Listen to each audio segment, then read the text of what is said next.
Hi, this is Kerby Anderson. Each day we take on the tough issues and provide a biblical perspective to them. The topics we cover are wide-ranging: apologetics, theology, prophecy, creation and evolution, intelligent design, marriage, family, child-rearing, the millennial generation, trends in society, politics, economics, business, religious liberty, the Constitution, public policy, foreign policy, military policy, tensions in the Middle East, abortion, homosexuality, pornography, sexual ethics, media, technology, history, and America's godly heritage. We talk about anything that affects your faith, your family, or your freedom. So don't go anywhere, because Point of View starts right now.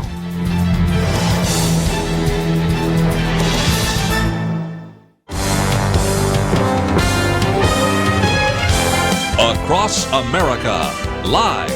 This is Point of View.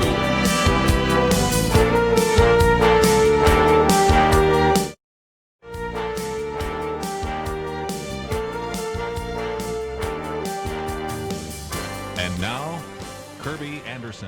Thank you for joining me today here on Point of View. We're going to be talking about a lot of things over the next couple of hours. Let me just mention that we're going to first focus on the offer that was put forward by President Donald Trump and the decision by the Democrats to not even consider it seriously. So we'll talk about that for just a minute. And then I want to get into a couple of stories that came out of the news this weekend that I think illustrate only so well something that we've talked about before, and that is the harsh reality that in many cases what we find is that these stories maybe are only half true.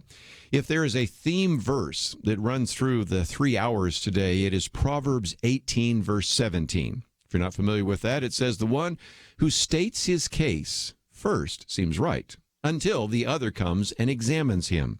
This is one of the reasons why we have the prosecution present a case in a court of law, and then the defense. And sometimes if you've been on a jury, and I've even been a jury foreman, you'll hear one side and you say, that sounds reasonable. And you hear the other side say, oh, okay, now I know what's going on. And so that is certainly the case in a court of law. But it's really very true, unfortunately, with the mainstream media today. As we've talked about on this program before, we have stories where some parts are covered and others are ignored. And sometimes not covering a story is as bad as covering it poorly. Anybody who watched the NFC playoffs this weekend know that a non-call can be just as devastating as a bad call. And so this is one aspect of that. But this is another very important story to say that sometimes stories just turn out not to be true at all. We've talked about many of these hate crimes stories that have come out that turn out later, which were perpetuated by the person themselves, the victim trying to say that they were actually a victim of a hate crime when they actually are the one that did it. And we have those stories coming out today, not only with the BuzzFeed story, which I'll get to in the next segment, but also the tragic situation that happened to some of these pro-life boys who were there as part of the Covington Catholic School, who were just waiting to get on the bus and then approached by a Native American beating a drum. And yet it turns out that the boy sitting there not kind of knowing what to do, kind of having a half smile on his face, he was the one who was portrayed as the aggressor, when, of course, we now know that that is not true. And if you find yourself saying, wait a minute, I want to read the whole story, that's why we post these things on Point of View. So one of the themes that's going to run through the 3 hours today, I think, is Proverbs 18, verse 17. One who states his case first seems right, until the other comes and examines him. Let's, if we can, get into, first of all, the issue of immigration. We are into a very long, I believe, shutdown that has already set a record for the longest one in the history of the federal government. And so in a televised address on Saturday, President Trump offered Democrats a compromise package, which would be an attempt to actually bring the end to the partial government shutdown. And it was dismissed instantaneously as a non-starter. Now, you might say, why did the president on Saturday go on television? And I think it was to put this out here, knowing full well it would be rejected. And then you would have all sorts of people on the talking head shows on Sunday, Democratic mouthpieces, I suspect, arguing that this is not even a reasonable compromise, and having even, I would imagine, even some of the liberal hosts of some of the shows going, I don't know, it seems like at least a start. Why didn't you at least meet with him? And so, again, he said he was prepared to back a 3-year extension on the protections for about the 700,000 immigrants who came to the country illegally as children, the so-called DACA. This would be Deferred Action for Childhood Arrivals, a DACA program, in exchange for the $5.7 billion he's requested for that. His argument that he made on Saturday is walls are not immoral, kind of counteracting Nancy Pelosi. And he says they're not immoral. They'll actually save many lives and stop drugs from pouring into our country. He said this is not a concrete structure from sea to sea. These are steel barriers in high priority locations. So one of the articles we've posted here today is not only the compromise that I just read from, and we'll get into more of that probably in the third hour today, but then the explanation for why Democrats said no to Donald Trump's border compromise. President Trump put forward at least a compromise, and John Fund, who's been on the program before, points out that this had just exactly the kind of reaction I thought you would have. John Fund actually quotes from the Washington Post editorial page, and this is the Washington Post, really one of the harshest critics of President Trump. But this is what the Washington Post said. To refuse even to talk until the government reopens does no favors to sideline federal workers and contractors. They said a measure of statesmanship for a member of Congress now is the ability to accept some disappointments and shrug off the inevitable attacks from purists if it means rescuing the lives of thousands of deserving people living among us. And so, again, the argument, you might say, is why aren't they wanting to get together? Let me quote a different individual that's quoted by John Fund, and that would be Peter King, who, though he's a Republican, has also been a very harsh critic oftentimes of President Trump. But on a radio interview the other day, Representative Peter King said the fear is among the Democratic leadership, if they make any agreement with President Trump, it's like compromising with the devil. In other words, as John Fund says, now when you hear talk of border security, they only think of Trump and want to make sure that their base won't see them as surrendering to him in any way. Forget the fact, as he points out, that Democrats have voted for a border barrier in the past, and that the $5.7 billion that President Trump wants is meant only for stretches that the U.S. Border Patrol officials have identified as needing barriers to interdict illegal entrance and drugs. But that's where we find ourselves. And so, again, another columnist I thought would be kind of fun to quote from real quickly is Roger Kimball. And he says Democrats are attempting to destroy Trump, gambling that prolonging the government shutdown redounds to their benefit, while also calculating that more illegal immigrants means more welfare recipients, which means more Democratic voters. So if nothing else, which we have right now is really a standoff, an attempt to say, okay, let's come up with some alternatives. And you can see the reactions from various individuals who haven't always been the best friends of Donald Trump. Lindsey Graham the other day said, a fantastic proposal, Mr. President. Let's get it done. How about Senator Mitt Romney, hardly a fan of Donald Trump, who said the president has put forth a reasonable, good faith proposal that will reopen the government and help secure the border. I look forward to voting for it and work to encourage my Republican and Democratic colleagues to do the same. You might remember Mitt Romney was one the other day, was very critical of the president, but certainly understood that this might be at least one way to address the impasse that we have right now. And when the Democrats say we're not even going to now meet with the president until he reopens the government, they've set down another marker. And so, as I've predicted a long time ago, earlier this month, and it seems like a long time now, especially for those who are not going to get another paycheck, this is going to last at least to the time of the State of the Union address. And, of course, we'll maybe a little bit later talk about how some are suggesting the president can do a State of the Union address, but not at Congress. So we'll talk about that later, right after these important messages.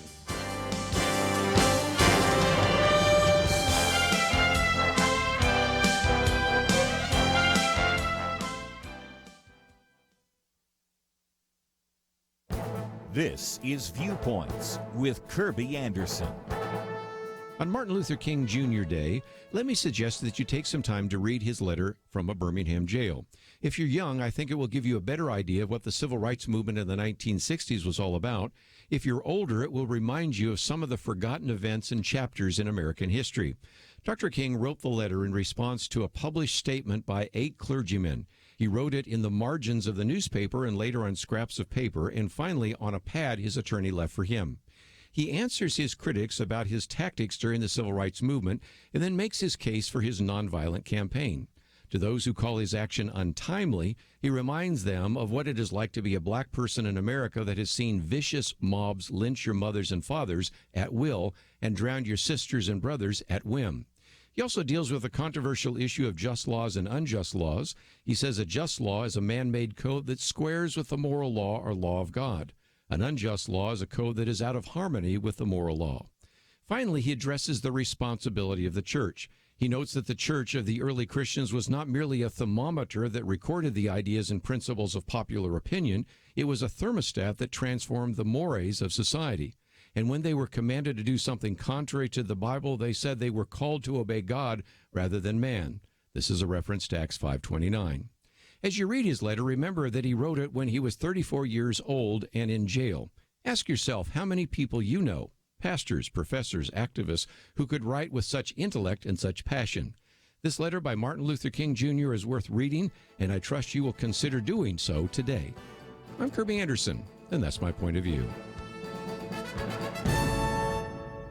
From SkyPass Entertainment, The Least of These, The Graham Staines Story. The Least of These, rated PG-13, in theaters February 1st. TheLeastOfThese.movie.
You're listening to Point of View, your listener-supported source for truth. Back once again, if you would like to join our conversation, 1-800-351-1212.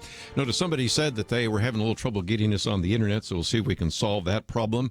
But again, don't forget, there are a lot of different ways you can get this program. One, of course, you can hear it on radio.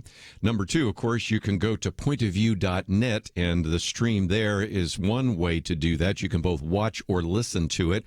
And also, we broadcast on Facebook Live, so if one particular avenue is difficult for you to obtain some of the material we're talking about, just check another one. And I love the multiple sources that provide you with news and information. If by chance something does ever lock up, don't forget that we do provide a podcast and all sorts of other things, so you can go back and listen to any of it again.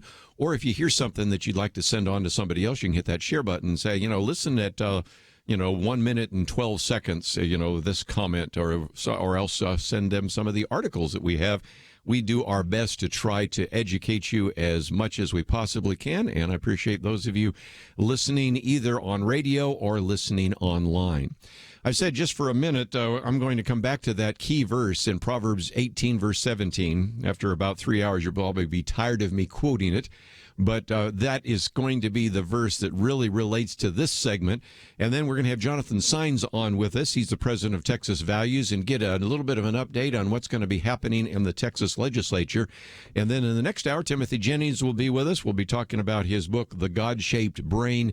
This will be helpful because all of us have brains, but we're learning a little bit more about from neurophysiology and the neuroplasticity and some other things, some very important principles which we'll be applying as well. And to have a Christian that is a psychiatrist and a psychopharmacologist, this is going to be, I think, a very helpful discussion for a while. And then we're going to get back into the news and talk about some of the what are called fake news stories. And I think, I can't remember if it was David French or it might have been Stetzer, but one of them, Ed Stetzer, I think, was the one that said, the other day I was warning Christians not to always use the phrase fake news. Then we had fake news. And I'm going to use both examples because in Proverbs 18:17, again, the one who states his case first seems right until the other one comes and examines him. And the first example of that happened over the weekend. And that is BuzzFeed was breathlessly telling us that candidate Donald Trump, now President Donald Trump, actually had been telling Michael Cohen to lie. And this story that came out of BuzzFeed was, as Greg Jarrett talks about in a piece that I'm reading from, poorly sourced. And it was a story that made the phony claim that the president directed Michael Cohen to lie to Congress about the timing of discussions in early 2016 involving a possible Trump Tower construction project in Moscow. Okay, that one was set aside pretty quickly by, are you ready for this? The Mueller investigation. A spokesman for the Mueller investigation, Peter Carr, said BuzzFeed's description of a specific statements to the special counsel's office and the characterization of documents and testimony obtained by this office regarding Michael Cohen's congressional testimony are not accurate. I love what Greg Jarrett says at one point. That's about as strong as denial as you can get.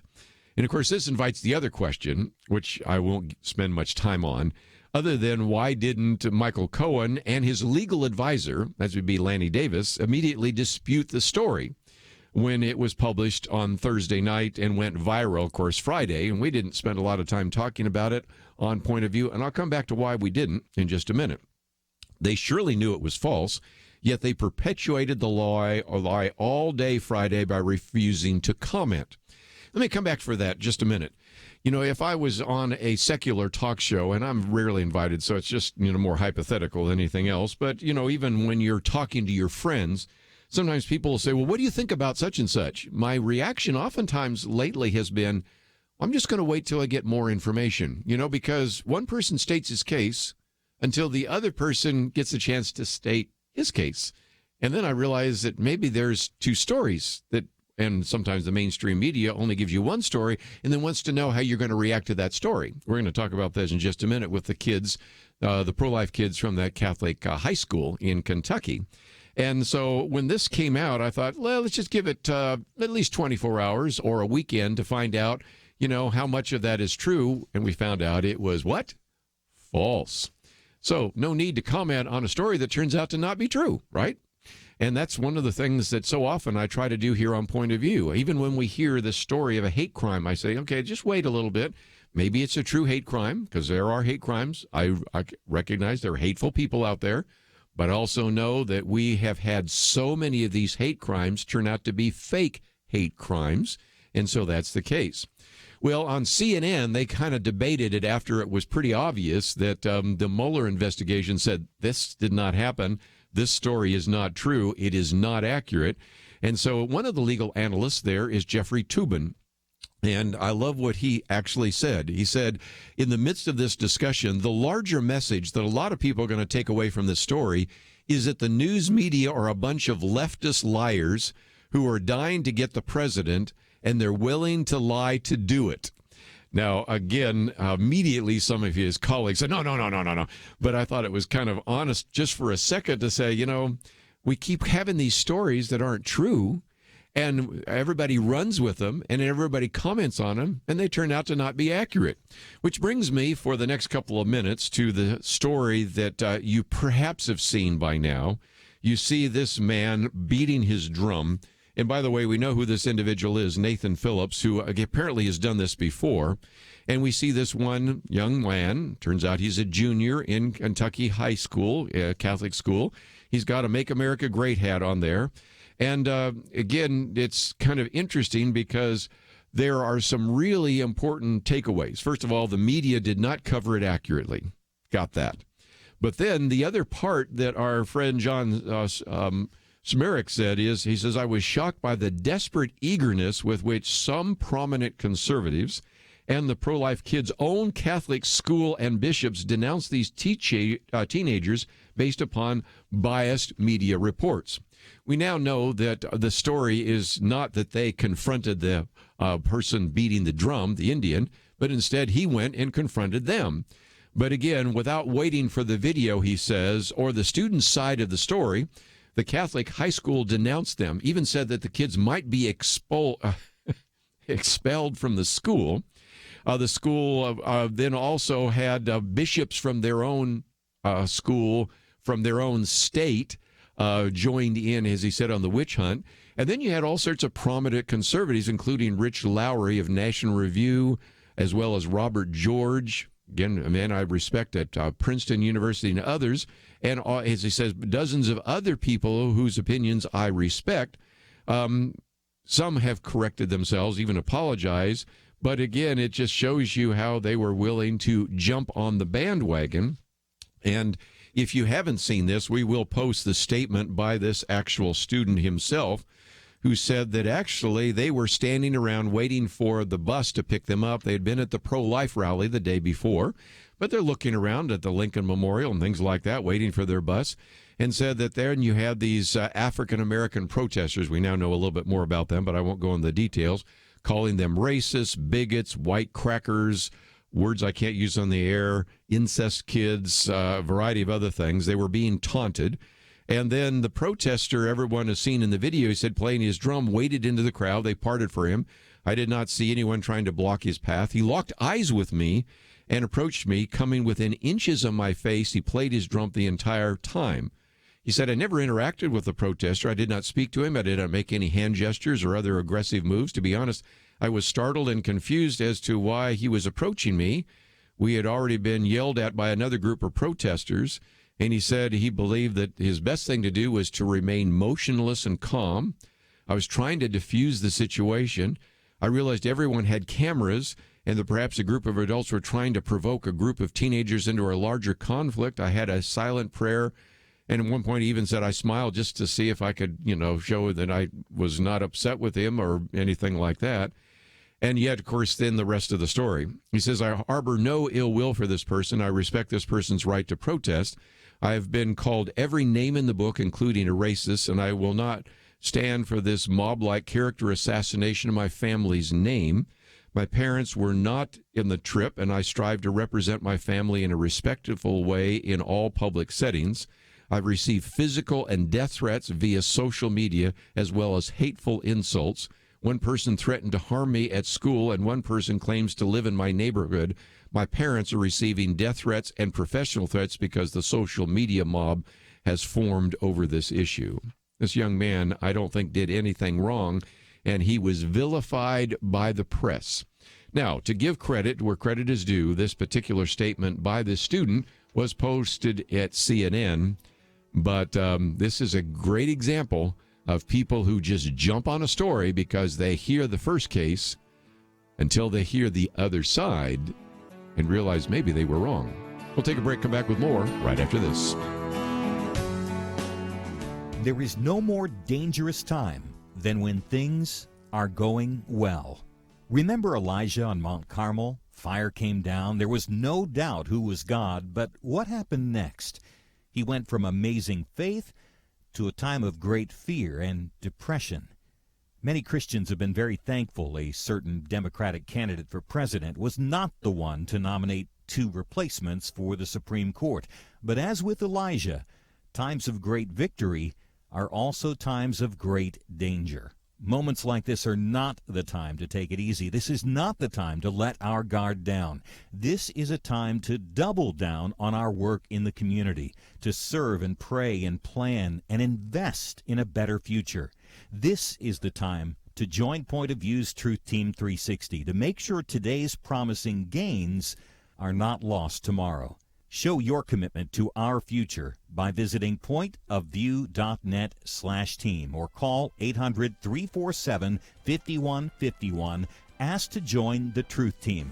Pointofview.net/team and 800-347-5151. Point of View will continue after this.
are listening to Point of View. The opinions expressed on Point of View do not necessarily reflect the views of the management or staff of this station. And now, here again is Kerby Anderson. Back once again, it is Martin Luther King Jr. Day, and we're going to spend more time talking about that a little bit later. But I thought that it would be great if we could connect up with our friend Jonathan Saenz, who is the president of Texas Values. We, of course, have seen various members of the Texas legislature sworn in. We've seen the inauguration for the governor. And so I thought it would be good to kind of get a feel for what is taking place. Again, he is the president of Texas Values, an organization that we think very highly of. We have a link to it on our website. And, of course, before that, served with the Liberty Institute at the Texas Capitol as the Director of Legislative Affairs and also an attorney for Liberty, First Liberty. And, again, just a great opportunity to look at what is going to happen in the future. So, Jonathan, thank you for joining us today. Well, Kerby, it's great to be with you, and it's great to reflect on the legacy and the life of Dr. Martin Luther King Jr. And I know you know this, but a lot of people forget that what compelled him to do the work that he did for justice was his life and his belief in our Savior Jesus Christ and his role as a Christian pastor, and just a great witness and example for many of us to at least try to follow, and having his faith compel him to step out in public and do what's right. I might just mention, too, that the commentary that I have today on Martin Luther King Jr. is about the Birmingham jail, the letter from the Birmingham jail. And I use this as a great example of, first of all the biblical allusions that he uses there, which have sort of been lost by our secular society. He's quoting from Acts 5:29. He's talking about a just law versus an unjust law. And, of course, all this written while he's in jail, writing on scraps of piece of paper and on newsprint and things like that when he was 34 years of age. So, again, we'll come into that a little bit later. But let's, if we can, maybe get into the legislative session. Again, this is a fairly quick time, which in just a number of months tried to address some key issues. So I know you have your priorities. So at Texas Values, what are some of the issues you're going to be talking to legislators about over these next sessions that'll take place?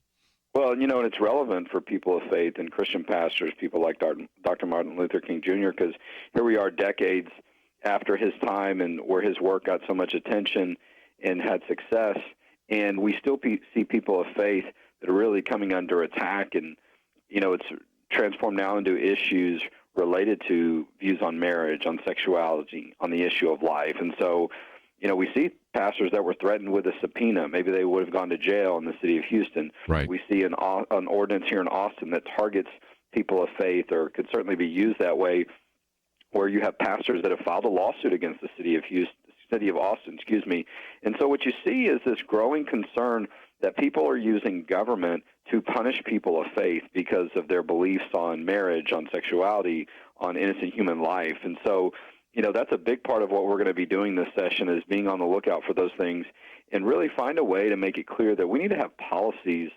that keep the government from punishing people, that keep the government out of people's lives in these situations, try to pick winners and losers, because we're seeing that. And one of the, you're right, the legislature convened and got their business started a couple of weeks ago, and a couple of things to note is that there is a new Speaker of the House in Texas, and I know your broadcast can go out to a wide audience and sometimes outside of the state of Texas, but look, we're the 10th largest economy in the world, and so what happens in Texas as a state certainly can impact the rest of the country and the world. Houston is one of the busiest ports internationally in the world, and so being the fourth largest city, and here in Texas, it is our largest city.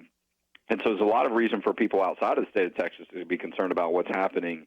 And so, look, we're going to work on the issues of religious liberty, protecting marriage and family, the issue of privacy, and making sure that we don't have government laws that put people in a position where they're going to have people that may feel they're one sex or the other from one day or the other, using government policies to punish people that don't agree with those things on private property, and the issue of life. Had this enormous, incredible group of people, thousands, if not millions of people, march at the March for Life in D.C. over the weekend. Also, I know in the Dallas area, we had a representative there for the March for Life. And so these concerns continue to exist. And so we're going to look at how to defend ourselves from people that are trying to push new laws to use the government to punish people of faith. We're already seeing those bills being filed in the Texas legislature. There's an LGBTQ caucus, a group of members that are that consider themselves LGBTQ, that are lesbian, gay, bisexual, and transgender. Now they're organizing to come up with laws, and typically those laws do end up or can be used to punish people of Christian faith because of their beliefs and allow the government to be in a position to punish those people. We've seen, these cases go up to the U.S. Supreme Court. Jack Phillips, the cake baker who served anyone that came into a shop but didn't want to use his talents to create a message that supports marriage between people of the same sex, because that goes into his religious beliefs. He's now having to go up to the U.S. Supreme Court for the second time. These things take years to develop. If we have state policy that makes it clear where people's rights are on these issues, they don't have to spend thousands, millions of dollars going to court. And, I think, look, this is the way that we coexist. We accept that people have differing views, and the government should not be punishing people when it comes to views of marriages between a man and a woman and life beginning in the womb. But unfortunately, that's what we're seeing. A lot of people are pushing these types of policies. Well, and again, one of the things I want to encourage people to do is go to your website. Of course, we have a link there as well. You have a whole section here on the pro-family legislative priorities. You've done a very good job of kind of summarizing those. We'll get to the Freedom to Serve Children Act in just a minute, but also want people to maybe mark down March 13th, because that's kind of your Texas Faith and Family Day. So that's another opportunity for people to be involved. But let's, if we can, while we're talking about the religious liberty issue you mentioned just a minute ago, mention that you have a Catholic background, and you must have been kind of horrified to see that over the last couple of months, whether it was Amy Coney Barrett and the questions being raised by Senator Dianne Feinstein, or more recently questions raised by Kamala Harris and a variety of others, Senator Homono and others, about have you been a member of the Knights of Columbus? And then you add to that on the Protestant side, you have as well people like Karen Pence. And almost the question is, have you ever been involved in a Christian ministry, and how dare you go and work at a Christian school that actually believes in Christian doctrine? Anybody that thinks that the religious liberty issue is solved hasn't really been paying attention to what's happening in Washington, D.C. right now. No, the attacks on people of faith because of their beliefs about marriage and sexuality and life continue to grow. And, that's the reality. Some of these are local policies that exist. Some of these are lawsuits that exist.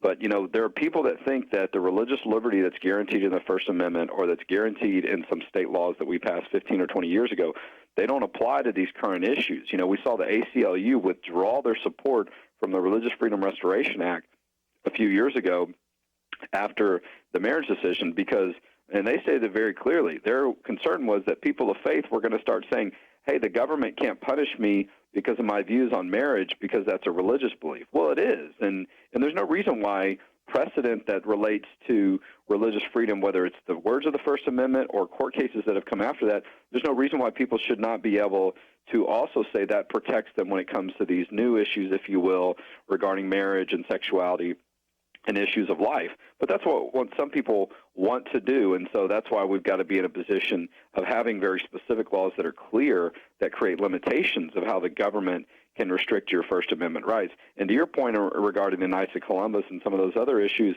now it's like, it seemed that no one is off limits. I mean, who's picking a fight with the Knights of Columbus in the past couple of decades? Where did that come from? But it's not something that, while it's concerned me, I mean, I'm a third-degree Knight, and which started when I was working in the Dallas area with a great parish, St. Mark's, out in Plano, and these are men that volunteer their time, that do things that are charitable. They raise money. They try to help people that are less fortunate, if you will.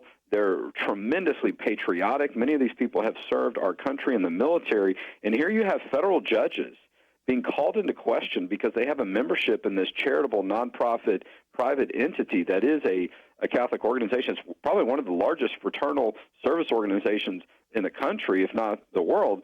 And so you're seeing these different things come up. You're like, well, wait a minute. So they're attacking people of that. And, the comment you mentioned about Karen Pence, the wife of of Vice President Pence, I guess they call her the second lady, coming under attack because she wants to work in a private school. I mean, I want people to understand this. This is not a public school. I don't think it's right to happen in those situations either. But this is a private school. What business is it of the government to try to restrict people? And so you'll see that, though, people that that want to push their certain perspective and they want their personal views to be the ones that get favor, and they want those personal views to be forced onto someone else, and then for those people to be punished, not even to be allowed in a private school. And for some people, they don't even think that we should have these views in a private church. They think that there should be government restrictions.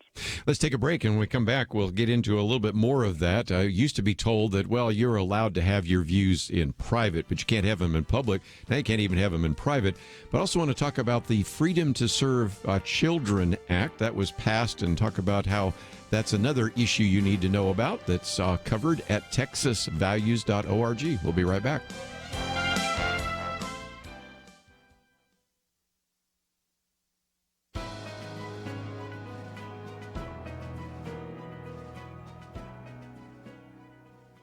Welcome to the First Liberty Briefing. I'm Jeremy Dice. An editorial penned in the Tampa Bay Times has called for one of our clients to form a league of their own. The author writes about Cambridge Christian School, who earned the chance to play for a state football championship game against another Christian school. Both teams asked the Florida High School Athletic Association to pray over the public address system prior to kickoff. That request was denied by the FHSAA specifically because the requested speech was religious in nature. The author supports the FHSAA. He writes, if Cambridge and similar schools want public community prayer before their state championship games, they should leave the FHSAA and form their own private statewide Christian association and stage their own playoffs. Now, we were once told that if you wanted to pray in school, you should go to a private Christian school. These students did, but now that they are there, this author would have them leave the league entirely. Well, where does it end? Must religious picnickers form their own private parks lest they be accused of violating the Constitution for saying grace over their meal at a public park?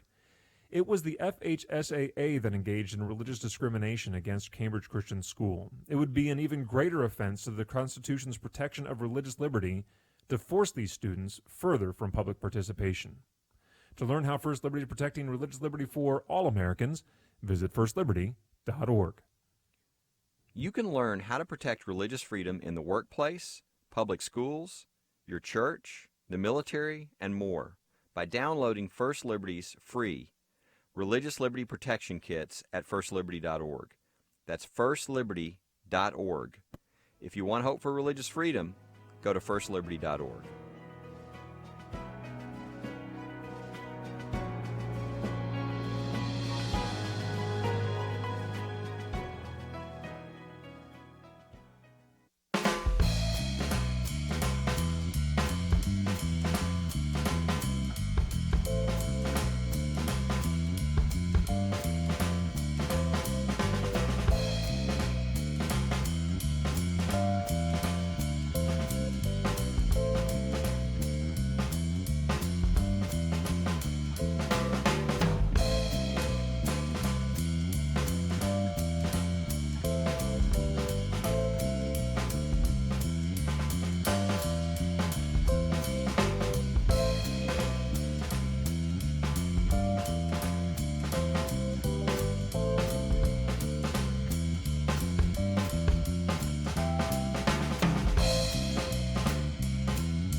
Now, back to Point of View, your listener-supported source for truth. Back for a few more minutes. Jonathan Saenz with us today of Texas Values, and if you'd like to know a little bit more about that organization, we have a link, or you can just go to txvalues.org, but you don't even have to remember that, because just go to pointofview.net. You'll find a link there. And Jonathan, one of the things I'd like to talk about for just a minute is this whole issue of child welfare providers.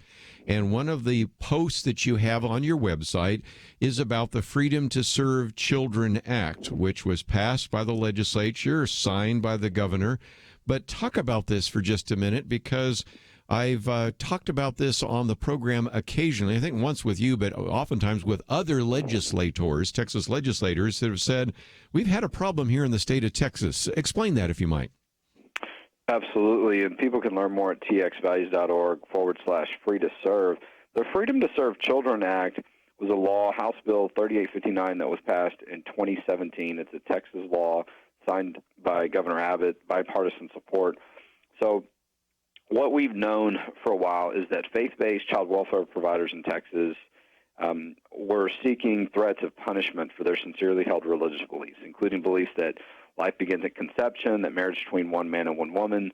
And, the concern was people would use the government to deny these child welfare providers applications or deny them a contract or issue them a license or even have their ability to be a child welfare provider terminated by the government, maybe at the local level, at the state level.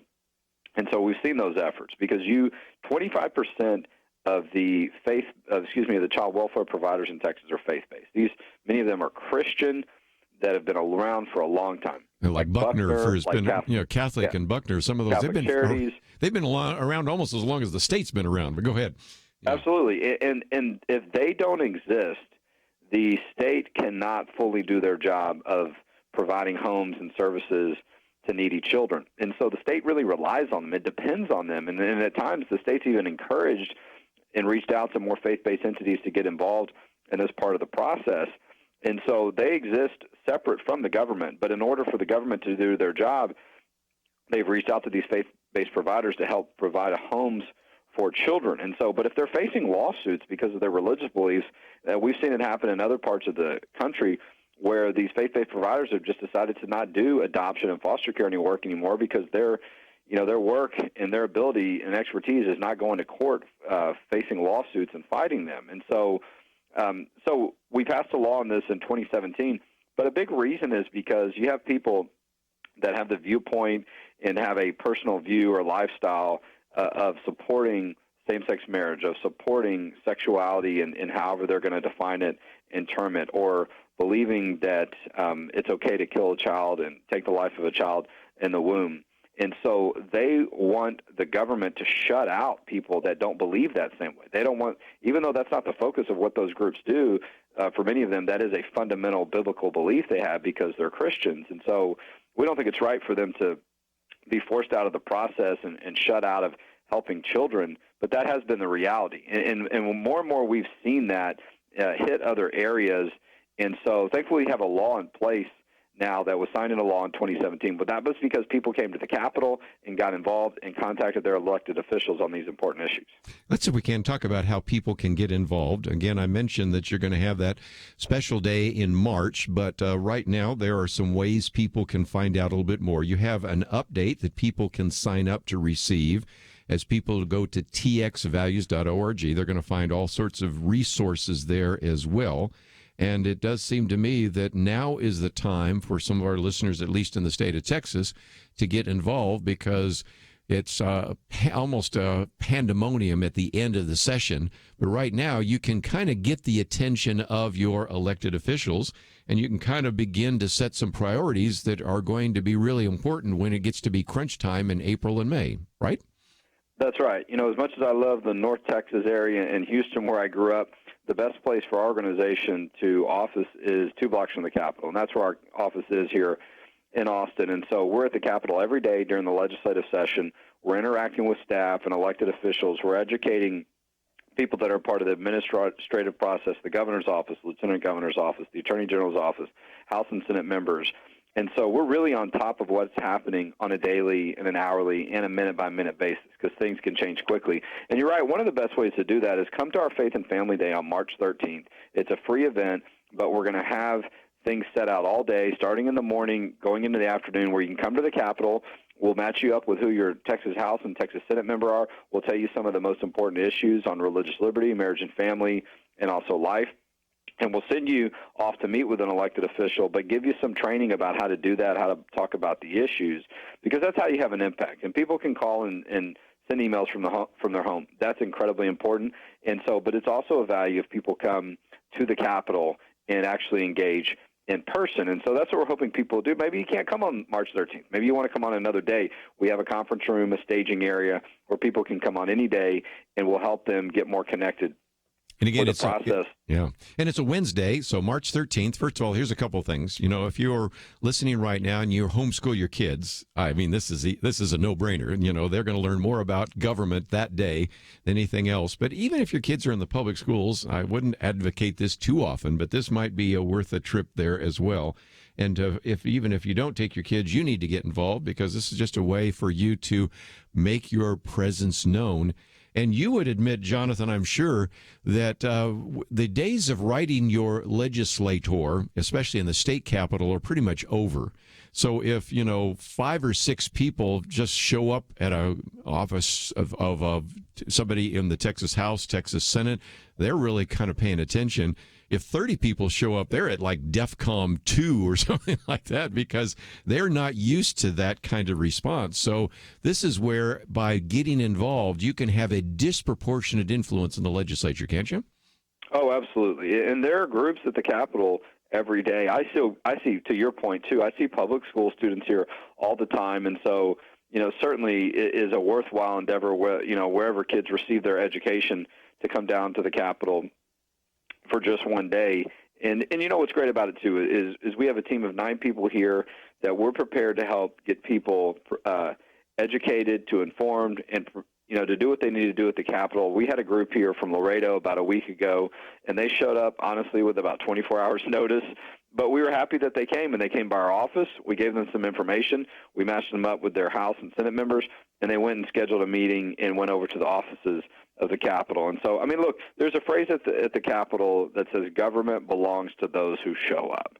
And that's what we have to do. And so our group does that every day, but we're in a better position to advocate for the issues of faith and family when we have people from local districts, from those members' areas, that come and meet with them and can say that they're a constituent. And so the Faith and Family Day is one day to do that, March 13th, but there could be other days where it works best. And all people have to do is get in touch with our office. And so we were there last week. We're going to be there later today and throughout the week. And so, but things do happen quickly. So if you sign up for our email, txvalues.org, get our email newsletter throughout the week, and engage with us on social media, you can find out what's going on. Well, again, Jonathan, I appreciate you giving us some time today on Martin Luther King Jr. Day, and also just giving us an update. We'll call on you many times before, and as you mentioned, txvalues.org. It's also on our website, pointofview.net. So thank you for joining us today. Look forward to the next opportunity. You bet. We look forward to staying engaged with you and your group. God bless. We're going to take a break, and when we come back, a little bit of a look at the news, and then we're going to get into this particular book, The God-Shaped Brain. Just thought it'd be kind of good as a little bit of a respite from some of that today, and especially on Martin Luther King Day, and so we'll get into that. But then we'll come back to some of the conversation we've already had, but in more detail about are we ever going to get a breaking of the impasse in this government shutdown, and are we, in some cases, seeing a good example of sometimes you believe one view until the other comes and makes their case? We'll take a break, come back with more right after this.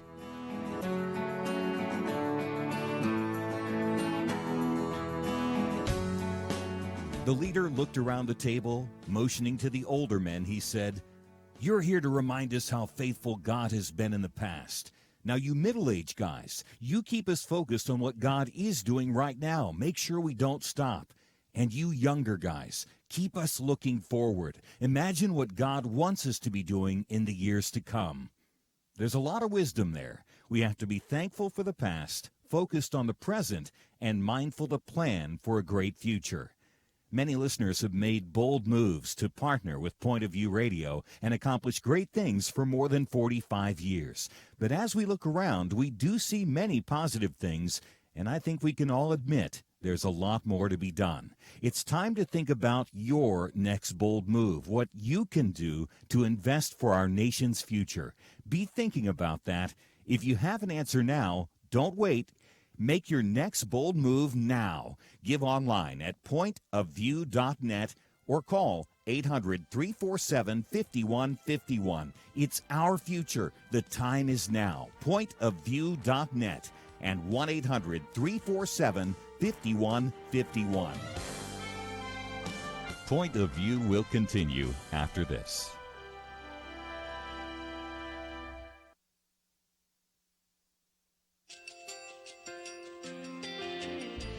I just want to thank you so much for all the wonderful programming you have. You're just absolutely fantastic. I recently started listening to Point of View, and I really found it interesting because of the different subjects you cover. Thank you for that. I really appreciate everything that you do in keeping us informed. Thank you, Kerby, for everything that you have been doing. I appreciate all the work that you're doing, advocating for the Word of God. Thank you so much. Point of View, I think, is absolutely necessary because it's a Christian perspective, a biblical worldview perspective, and receive very current, up-to-date information about what is really going on, week to week in our culture, which is changing so rapidly, and yet it's morally sliding backwards. Yeah, I'm just, first of all, I thank you guys. Y'all's program is wonderful, and enjoy it every day. I learn so much every time I listen to it. Point of View Radio Talk Show.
Hi, this is Kerby Anderson. You know, each day we take on the tough issues and provide a biblical perspective to them. The topics we cover are wide-ranging: apologetics, theology, prophecy, creation and evolution, intelligent design, marriage, family, child-rearing, the millennial generation, trends in society, politics, economics, business, religious liberty, the Constitution, public policy, foreign policy, military policy, tensions in the Middle East, abortion, homosexuality, pornography, sexual ethics, media, technology, history, and America's godly heritage.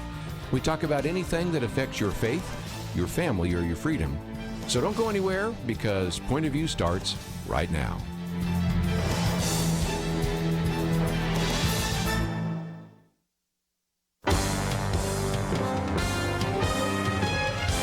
Across America, live. This is Point of View.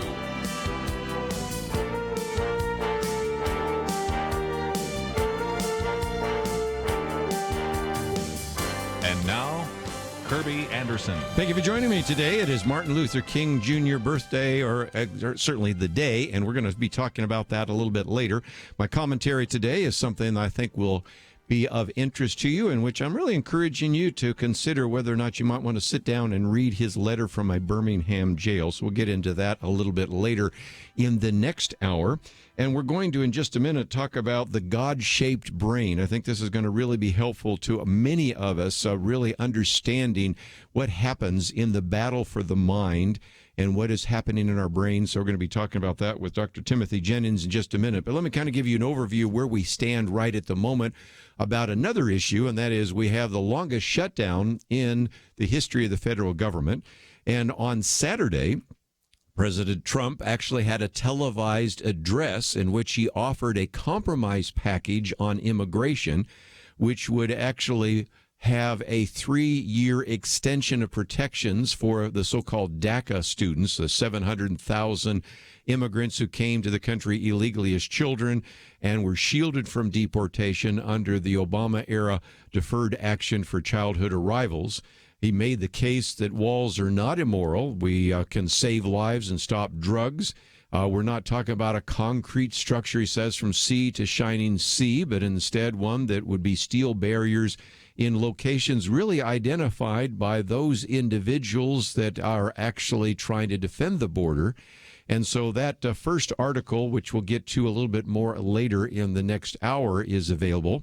Also, a good article by our friend John Fund, who was asking why Democrats said no to Trump's border compromise. And even one of the quotes from the Washington Post, which I thought was kind of interesting, because the Washington Post has been one of the harshest critics, by the way, of President Trump, nevertheless said to refuse even to talk until the government reopens does no favors to sideline federal workers and contractors. A measure of statesmanship for a member of Congress now is the ability to accept some disappointments and shrug off the inevitable attacks from purists if it means rescuing the lives of thousands of deserving people living among us. So that is the second article we've posted, and we will get to that a little bit later as well. A theme that will certainly run through the next hour is probably summarized by Proverbs 18, verse 17. You might remember that. It says, "The one who states his case first seems right until the other comes and examines him. And sometimes what seems right only in further reflection turns out to be false." And there are a couple of great examples of that. One over the weekend where you had BuzzFeed actually claiming that President Trump ordered Michael Cohen to lie to Congress. And then a spokesperson for the Mueller investigation said this is not accurate, about as strong a denial as you can possibly get, and led to some really interesting comments, one in particular on CNN where legal analyst Jeffrey Toobin said the larger message that a lot of people are going to take from this story is that the news media are a bunch of leftist liars who are dying to get the president and willing to lie to do it. Now, he doesn't agree with that, but that was, his comments about how this certainly was something that should cause some people in the mainstream media to sort of back off and say, wait a minute, maybe we don't need to jump on a story too quickly. And the other example unfolded over the weekend as well, in which you've seen those pictures of a young man from Covington Catholic High School who had a Make America Great hat, who is in front of an individual who is beating his drum, and we know a little bit more about this individual, Nathan Phillips, but we'll talk about that later. And he was portrayed, that is, this young individual portrayed as one that was actually causing the confrontation. Now we know just the opposite was taking place. As a matter of fact, I will read the whole story that Nick Sandman has put forward. We've posted that on the website, pointofview.net, in case you aren't able to join us the next hour. But it turns out that he was actually, if anything, being as careful and respectful as possible and trying not to actually do anything other than try to diffuse the situation. And just a perfect example of when you hear a story, sometimes you need to wait till you hear the other side of the story. That's kind of the theme of Proverbs 18, verse 17. So we'll get to that a little bit later. We have a lot to cover, but I did want to spend a little bit of time talking about this book that I think will be helpful to you in understanding, if you will, what is happening inside your brain, what is happening inside your mind, and even the fact that we are engaged oftentimes in spiritual warfare and unaware of it. So I bring back to the microphone somebody we've had on the program with us before, Dr. Timothy Jennings. He's a board-certified psychiatrist, a master psychopharmacologist, an individual that is a fellow of the American Psychiatric Association, and two of his books that you might be interested in. The one we're talking about today, The God-Shaped Brain, How Changing Your View of God Transforms Your Life, and also The God-Shaped Heart, How Correctly Understanding God's Love Transforms Us. Dr. Jennings, always great to have you on the program with us. Thank you for having me, Kerby. You know, in your book early on, you say something I thought was really helpful. I am a psychiatrist, but I'm not a seminary-trained theologian. But my approach is likely to be very different from that of a seminary professor, for good reason. The Bible says we're in a battle with weapons that demolish arguments and pretensions that are opposed to God, and our thoughts are to be harmonized with Christ. And so we recognize 2 Corinthians 10, 3-5 is an important part of that. And you really have a battlefield taking place, and the battlefield is in the mind. So when people hear a psychiatrist or a person that's an expert on brain studies, they might say, well, what does that have to do with theology? Actually, it has everything to do with theology, doesn't it? It sure does. And in Romans chapter 1, Paul says that they didn't think it worthwhile to retain the knowledge of God and exchange the truth of God for a lie, and their minds became darkened, depraved, and futile. And so our beliefs actually change us, whether we believe in God or don't believe in God. The type of God we believe in will actually neurobiologically change us and change the way we practice. And that's true no matter what subject matter we're dealing with. You know, what you started with at the top of the hour is connected to what we're talking with here today. People often, as you'll notice in some of the subject matter you're going to take up later, have a difficult time having reasoned and thoughtful discourse anymore. They react to a report, and they react with oftentimes mob hysteria because they're reacting emotionally rather than thinking through, wait a second, and asking questions and looking for evidence and willing to follow that evidence. And that has a neurobiological effect for us when we approach life that way. Well, we're going to take a break, and when we come back, I want to get into some more of those details. But again, this is a book published by University Press. We have information about it on the website. So if people say, well, I'd like to get a copy of the book, it's available in paperback and in Kindle. And we're going to look at different aspects of the idea that God is love. But first, we're going to even answer the question, because it's a good question. What went wrong? Because that's important to recognize that we are dealing with sort of a battle of our minds because we are in a fallen world, and in some respects, we are sinful. So we're going to talk about that. But then we're going to talk about God is love, our changing view of God, and some other very important things, and then try to put it all together, simple steps to a healthier brain, because if indeed we want to think God's thoughts after him, your book really takes this on a different way than we're normally used to thinking about. And we had Dr. David Allen in studio last week just to talk about that in one respect, and now we have you in here by phone to talk about that as well. So if you are interested, we have information about the God-Shaped Brain on our website, pointofview.net. He's, of course, president of Come and Reason Ministries. We'll come back and talk more right after this.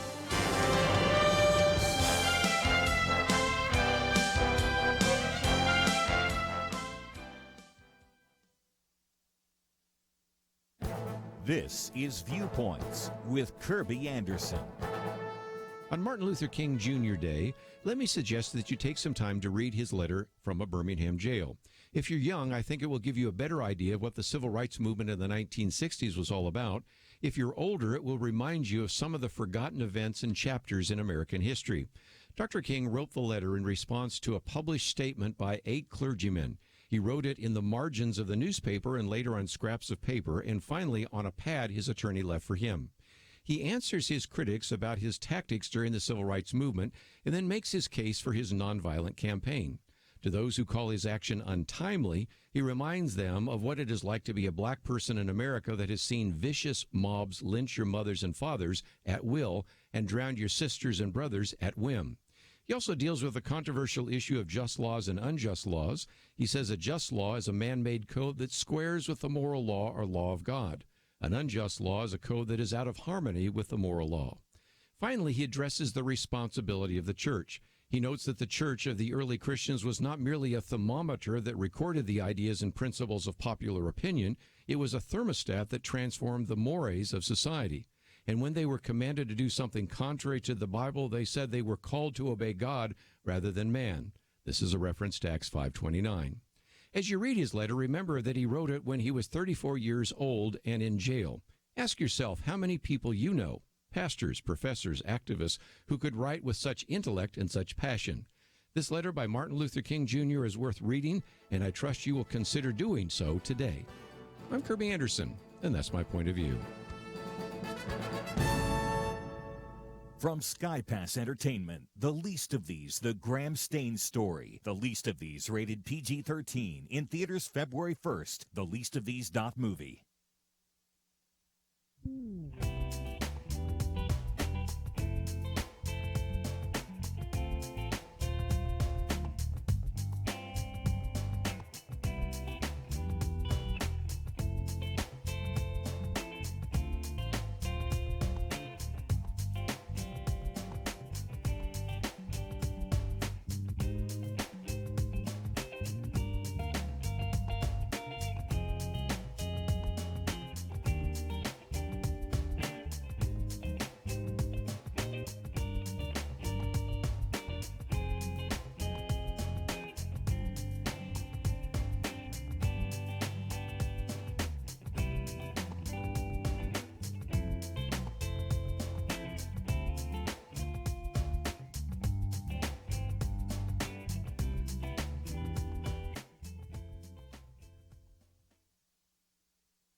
You're listening to Point of View, your listener-supported source for truth. Privileged to have with us today Dr. Timothy Jennings as we talk about his book, The God-Shaped Brain, published by InterVarsity Press. And Timothy, for just a minute, let's, if we can, wow everybody with the human brain. You early on in your book talk about this computer called Watson that actually was able to beat Ken Jennings in Jeopardy.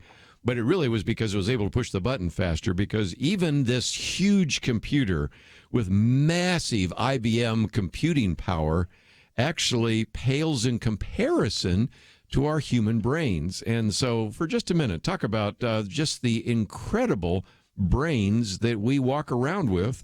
If nothing else, that should encourage all of us to make sure that we wear any kind of bike helmets when we're out on a bike or we're using a skateboard. Really rethink whether or not we want to play games like football where we get concussions and things like that, because the human brain is absolutely amazing, isn't it? Well, it is. The human brain has, it's made over of 100 billion neurons with trillions of connecting cells and supporting cells with over, I can't even remember how many, 40 quadrillion interconnections, which is a number we can't even get our mind around. And the human brain holds about 1.25 terabytes of data. That's a number we can't even process, where Watson only holds about 80 terabytes of data. And it operates at 100 trillion point operations per second. It's just mind-boggling. We really can't appreciate, and yet the size of the human brain is only about 3 pounds, whereas Watson weighs 10,000 pounds. So again, we are fearfully and wonderfully made, as it says in Scripture. So in the first thing, we have some just incredible brains, and we have an incredible alarm system, which we're going to get to in just a minute, because sometimes we're afraid, sometimes fight or flight or those kinds of things. But that first section of your book is God, the brain, and what went wrong. Explain that, if you might. So God originally created Adam and Eve to live in a face-to-face relationship with him in which there was love and harmony. But as soon as they sinned, they ran and hid because they were afraid. That sense of terror, that fear, that drive to look out for self because we're frightened. This is part of the infection that has come. And why did it come? It comes because of believing lies. And think about you're in a loving marriage relationship where you love and trust your spouse, and your spouse loves and trusts you. And somebody tells you a lie that your spouse is having an affair. Now, while it's not true, if you do believe the lie, though, something inside of you changes. See, lies believed break the circle of love and trust. I don't believe you're faithful to me. I think you're cheating on me now. And broken love and trust results in fear and self-centeredness. And that is known in the world today as survival of the fittest, watching out for number one. And all of us in the human species, since Adam says in Psalm 51:5, we're born in sin, conceived in iniquity, we are born with this sense of fear of not being loved, fear of being criticized, fear of being abandoned. So we're constantly watching out for self. And so part of God's solution, of course, through Jesus, is to restore his love into our hearts, where that love casts out the fear. And again, that's one of the chapters. You talk about the infection of fear, as well the freedom to love. I mean, we use the term love all the time, and we talk about it in church, but if you're really going to try to heal your brain, and a lot of people don't realize that maybe they have some healing that needs to take place, the idea of love casting out all kind of fear and putting us back in a right relationship with God is really key. And we know that not just from Scripture now, but we also know that basically from neurophysiology, don't we? That's true. A study done by Newberg and his group looked at individuals 65 years of age and older and had them meditate 12 minutes a day on a God of love for 30 days. And prior to the meditation, they took measurements of the part of the brain where we experience empathy and compassion and altruistic love, called the anterior cingulate cortex. Baseline measures of heart rate and blood pressure, which is a measure of stress or activation of your stress circuits, your fear circuits, and standardized memory testing. At the end of 30 days, meditating on God of love, we could see growth in the anterior cingulate cortex where we experience love. And the way the brain is wired, when those love circuits activate, they calm or turn off the fear circuits, neurobiologically casting out fear. And they had lower heart rates and blood pressure and 30% improvement in memory testing, all within 30 days. When they meditated on an angry God or a punishing God, they didn't experience those benefits. They, in fact, upregulated their fear circuits. Again, I don't want to get too far off target, but you do have a section there about political orientation and the brain. And since we were talking about some of the studies there, that's kind of intriguing, too, because some people say, well, you just seem to be thinking differently than I. And, of course, we talk so often here about how do we bring left and right together? How do we bring conservatives and liberals together? How do we bring black and white and Hispanic and others together? Some of that has to do with not only what's in the human heart, but what's in the human brain. It does. And one of the things that causes a lot of division, wherever you draw that, is fear. Fear of, fear internally can be internal insecurity, which is this form of fear, and then we project that outward, and we fear those things that are different from us, and then we want to use power or gain power so we can feel safe and secure. So we want the reins of government, for instance, or we want more money, or we want to control the laws in some way because we want to provide a sense of safety and security. And even if that means somehow we might disenfranchise other groups different from us, as long as our group gets to feel safe. And this often leads to a lot of division. That's why love is the only thing, and the love that comes from Jesus Christ, if you notice his kingdom, it brings unity. We all come under one head, unified under Jesus Christ. But that only happens when we actually love others more than self. Well, let's see if we can get to the next section, and that is the battle between the conflicting views about God. Because, again, one of the premises, which is kind of interesting, is how changing your view of God, in a sense, can transform your life. So many people think it works the other way, but your views about God and the conflicting views about God really are kind of the core of what your book is about, isn't it? That's exactly right. Baylor University study did a survey of views of God in the United States, and they found that while 75% of Americans believe in God, that there's a diversity in what view of God people hold. 32% of Americans see God as authoritarian or dictator-like. 24% see him as distant. 23% see him as a God of love, and 16% see him as critical. Yet 75% of Americans are Christian. So you can see that in any large Christian group, there's a variety of different God concepts being worshipped. And based on the biblical principle, by beholding, we become changed, what I call the law of worship. We actually become like what we esteem, model after, and worship.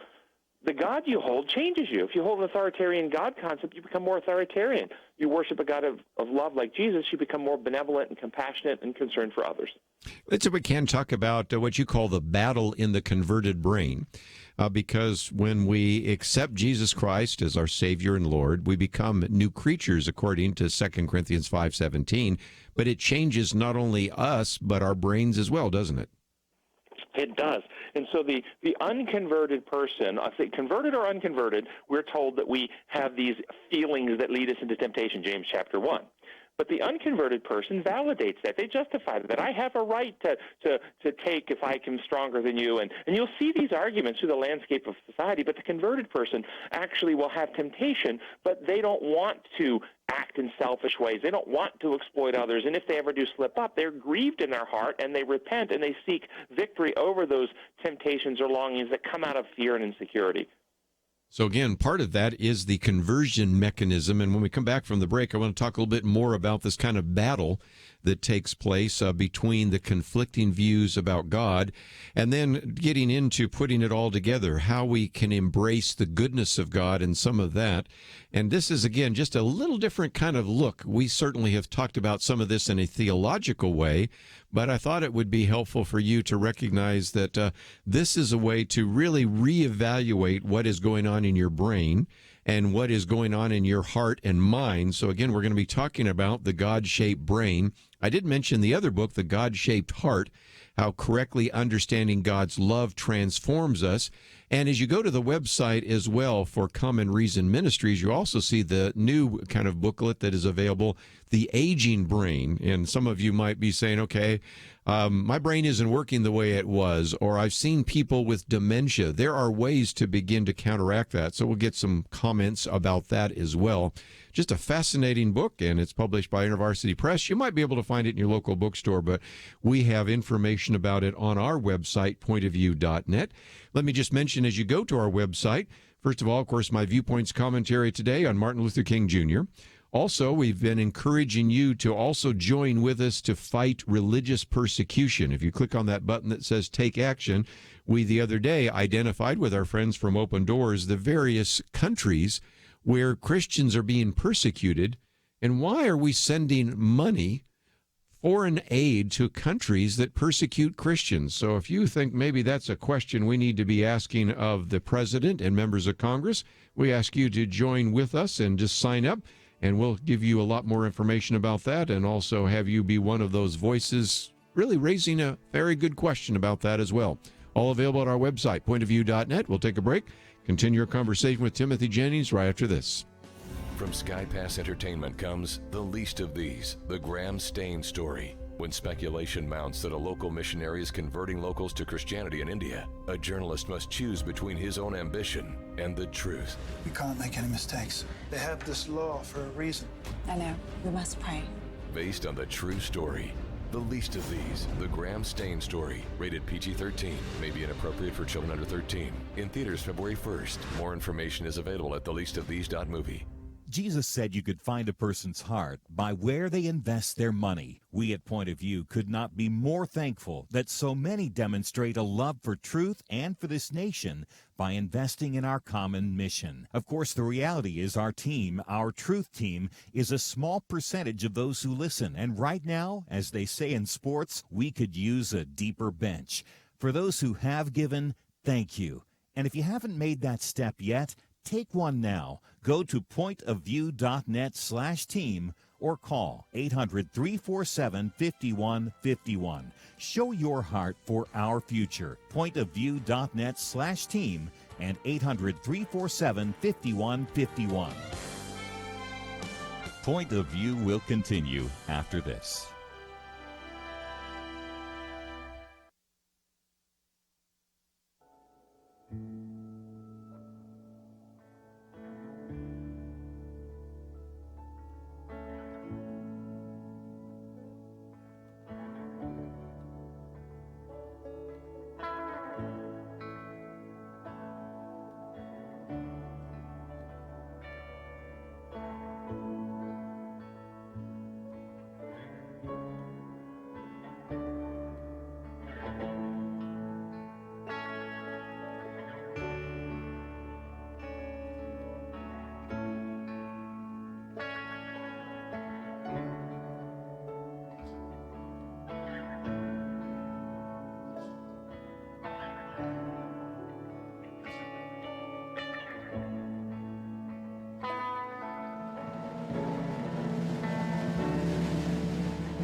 You are listening to Point of View.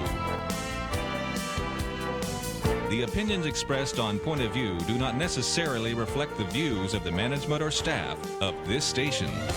And now, here again is Kerby Anderson. Back once again, we are privileged to have with us Dr. Timothy Jennings. And again, the book is entitled The God-Shaped Brain.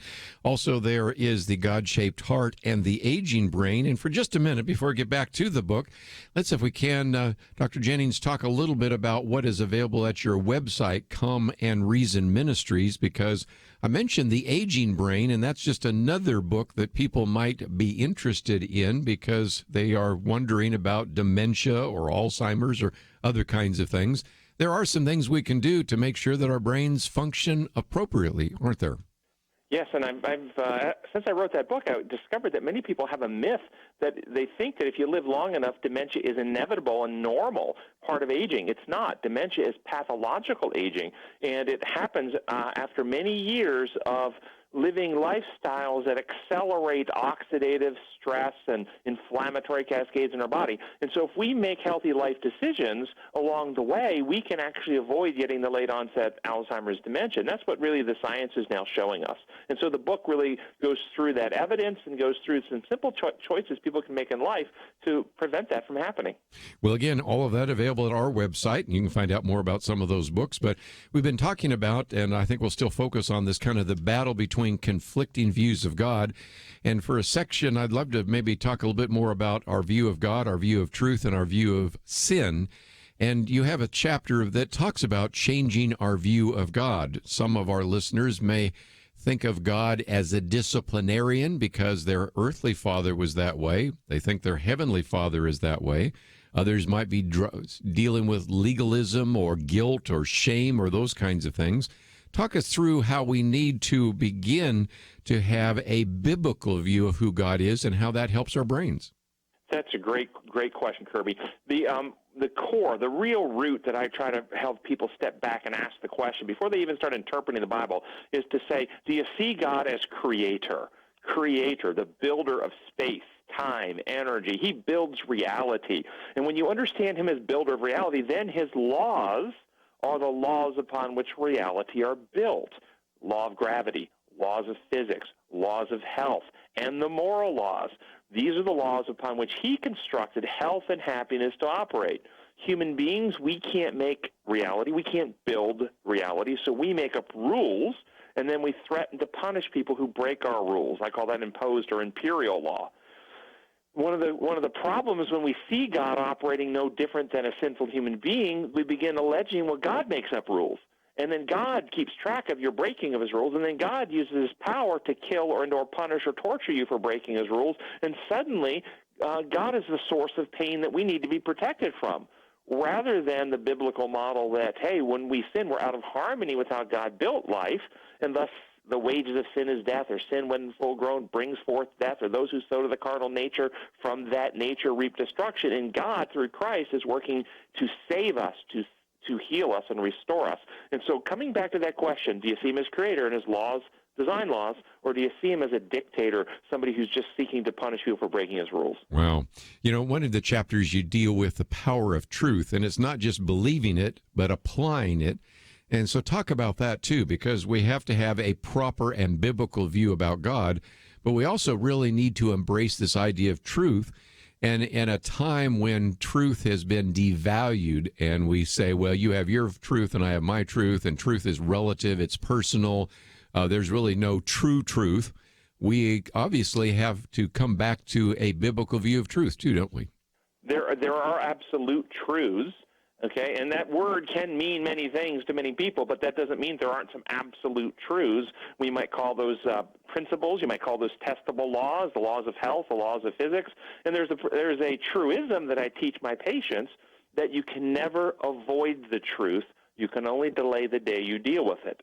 Now, you certainly can deny it to yourself, but your denial of reality doesn't change those realities. And there's always a consequence that comes to bear upon people who deviate from how life is built to operate. I have a patient who believes that cigarette smoke helps her lungs work better. Oof. She's delusional, obviously, and yet she has that belief, but that belief doesn't change the realities of what cigarette smoke does to her and the laws of health.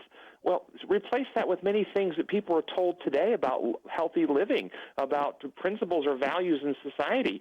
And you can see the same damaging and corrosive things happening to people's minds and characters because they're told there is no standard, there is no principles upon which you can actually rely upon to make healthy decisions. Just do what you feel, and that's a very corrosive belief system. So we've talked about God, we've talked about truth. Let's talk about the truth about sin, which is one of the chapters in your book, because until we come there, we live in this world would say, well, maybe I have some human failings, or, maybe I just have a little bit of an example from the past or a trauma from the past or something like that. Until we come seriously in face to face with the idea of sin, we aren't really developing a biblical world and life view, are we?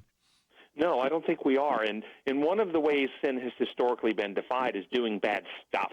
And then when people think of it as doing bad stuff, then they actually become very behavioralist or legalist or works-oriented or pharisaical, whatever you want to call it.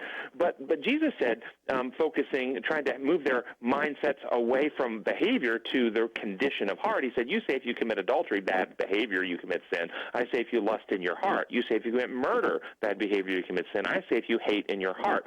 And Jesus is trying to help us understand that the behaviors that we call sins and we focus on are really manifestations of hearts that are no longer operating on God's principles, which are truth, love, and freedom. But we really love other people, and we present the truth in gracious and loving ways, but we leave them free to make up their own minds. We don't coerce.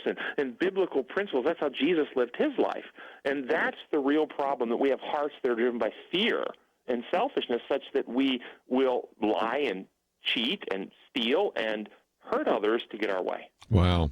You mentioned Christ just a minute ago, because one of the other chapters kind of talks about this idea of the brain of Christ. And we oftentimes around this table will say, well, the smartest man in the room was Jesus, which is sometimes catches people off guard. But, really, if you don't believe that, then you've got some other problems with the incarnation and deity and all the rest.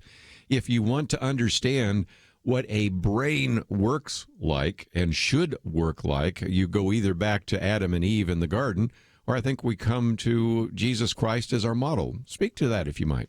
No, I think that's brilliantly said, and you're exactly right. If just imagine what the world would look like if all of us who believe in Christ actually operated the way he operated. I mean, I think you probably heard the statement of Gandhi that he studied the New Testament and he loved Jesus, and he would be a Christian if he ever met one. And so I think you're exactly right. And the way Jesus operated constantly, he broke down barriers. He spoke to women when it wasn't appropriate for men to talk to women. But he spoke to women. He touched lepers.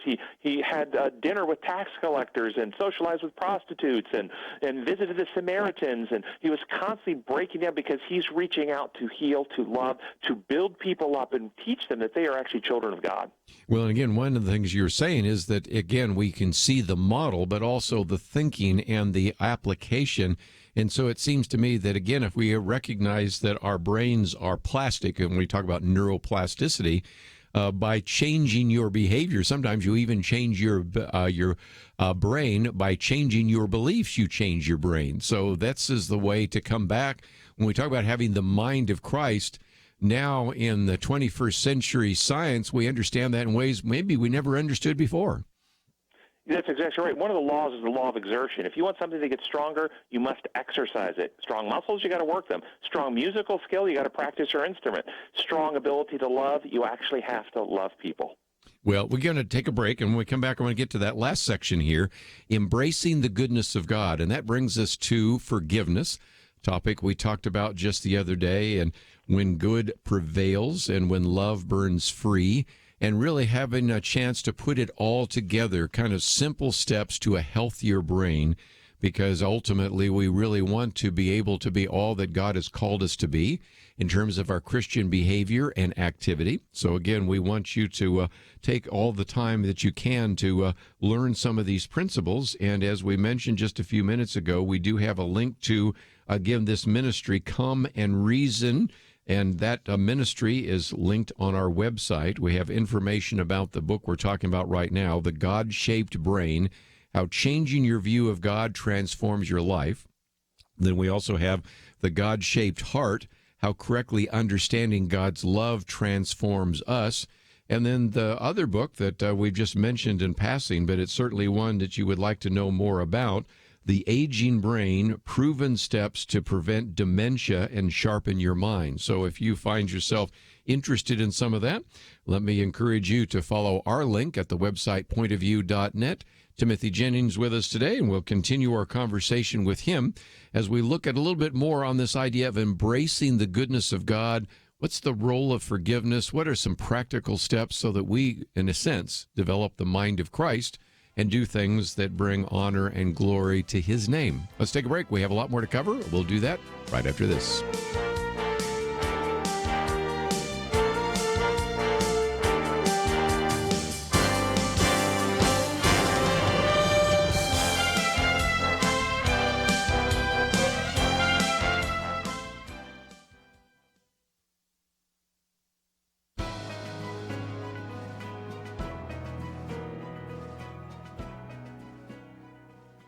Welcome to the First Liberty Briefing. I'm Jeremy Dice.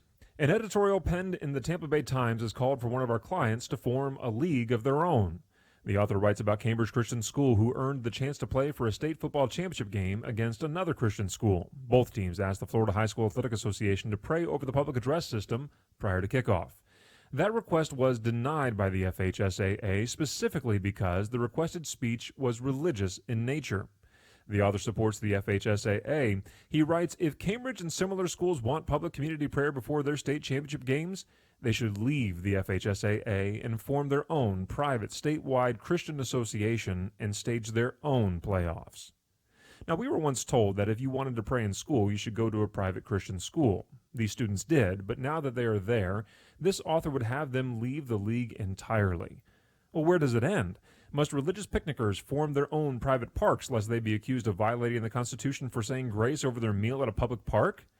It was the FHSAA that engaged in religious discrimination against Cambridge Christian School. It would be an even greater offense to the Constitution's protection of religious liberty to force these students further from public participation.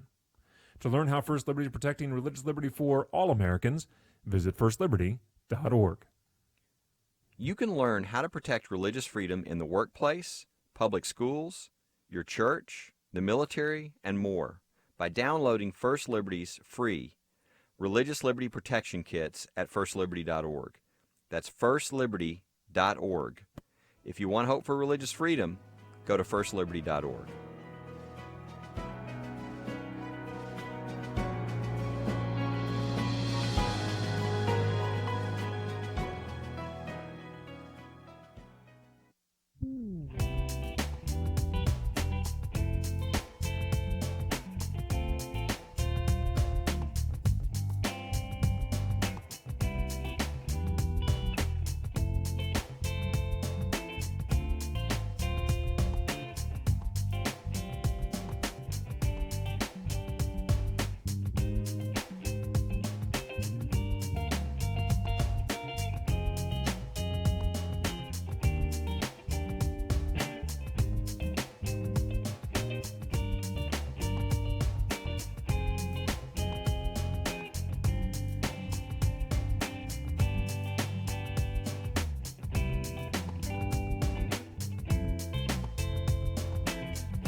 Now, back to Point of View, your listener-supported source for truth. Dr. Timothy Jennings with us today for just a few more minutes. And again, the book is entitled The God-Shaped Brain.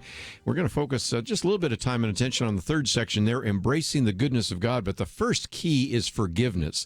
Now, Dr. Jennings, if I've said it once, I've said it lots and lots of times, that you should forgive even if you don't want to forgive, even if that person doesn't deserve forgiveness, because you need to forgive just so that it helps you, so that you're not carrying around in your emotional backpack anger, vindictiveness, all sorts of other issues that are just harmful to you. So forgiveness, I'm not surprised, is the first chapter in that section.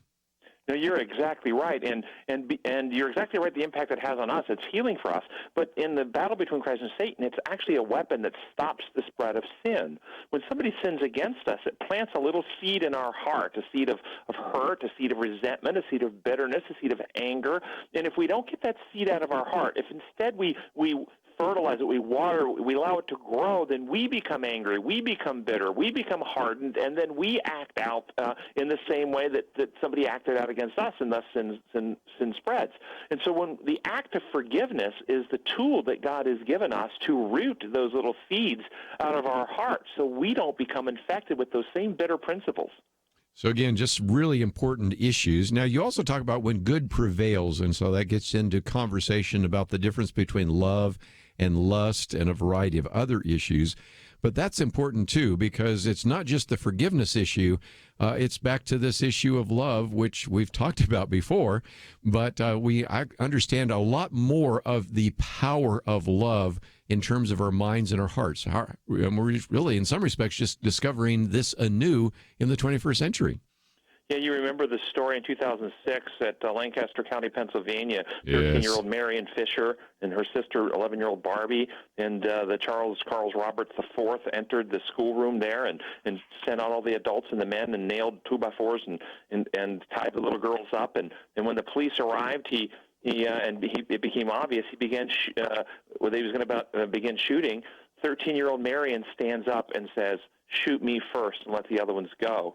And he shot and killed her. And no sooner did she hit the floor than her 11-year-old sister stands up and says, "Shoot me next." You understand that kind of love is not natural. That's supernatural. The natural human instinct is survival of the fittest. Watch out for self. Throw somebody else in between me and the bullets. These little girls demonstrated God-like, Christ-like love. Greater love is no man that he give his life for a friend. And this is the kind of love that overcomes fear, only when we love others more than self. Well, let's, if we can, kind of put it all together, because that's the last section there, the addendum. And it's just really helpful because a lot of people are just saying, okay, I'm dealing with depression. I'm dealing with unforgiving spirit. I'm dealing with stress and anxiety, whatever it might be. You have some very concrete things that people can do. And again, I encourage them to get the book because we're going to run out of time before we run out of practical things. But I guess if nothing else, I'm looking for you to give us kind of an overview of the fact that maybe there's hope at the end and there's some real concrete steps that we can do day by day to get to the point where we have, if you will, the mind of Christ and we are actually living the way God intended us to live in the first place. Right.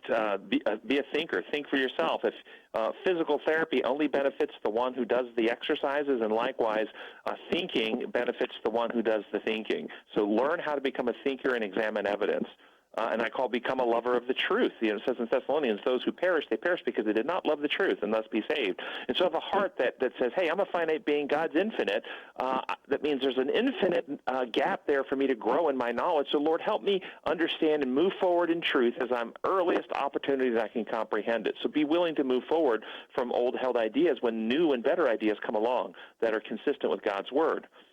Become intimately familiar, and I tell people, study God's design laws, how he actually builds reality to operate. The physical ones are the easiest ones to see, the laws of physics, but the Bible, the Christian has an advantage over the evolutionary biologist because the Christian has the Bible to give insight into God's design laws for relationships and how the mind works.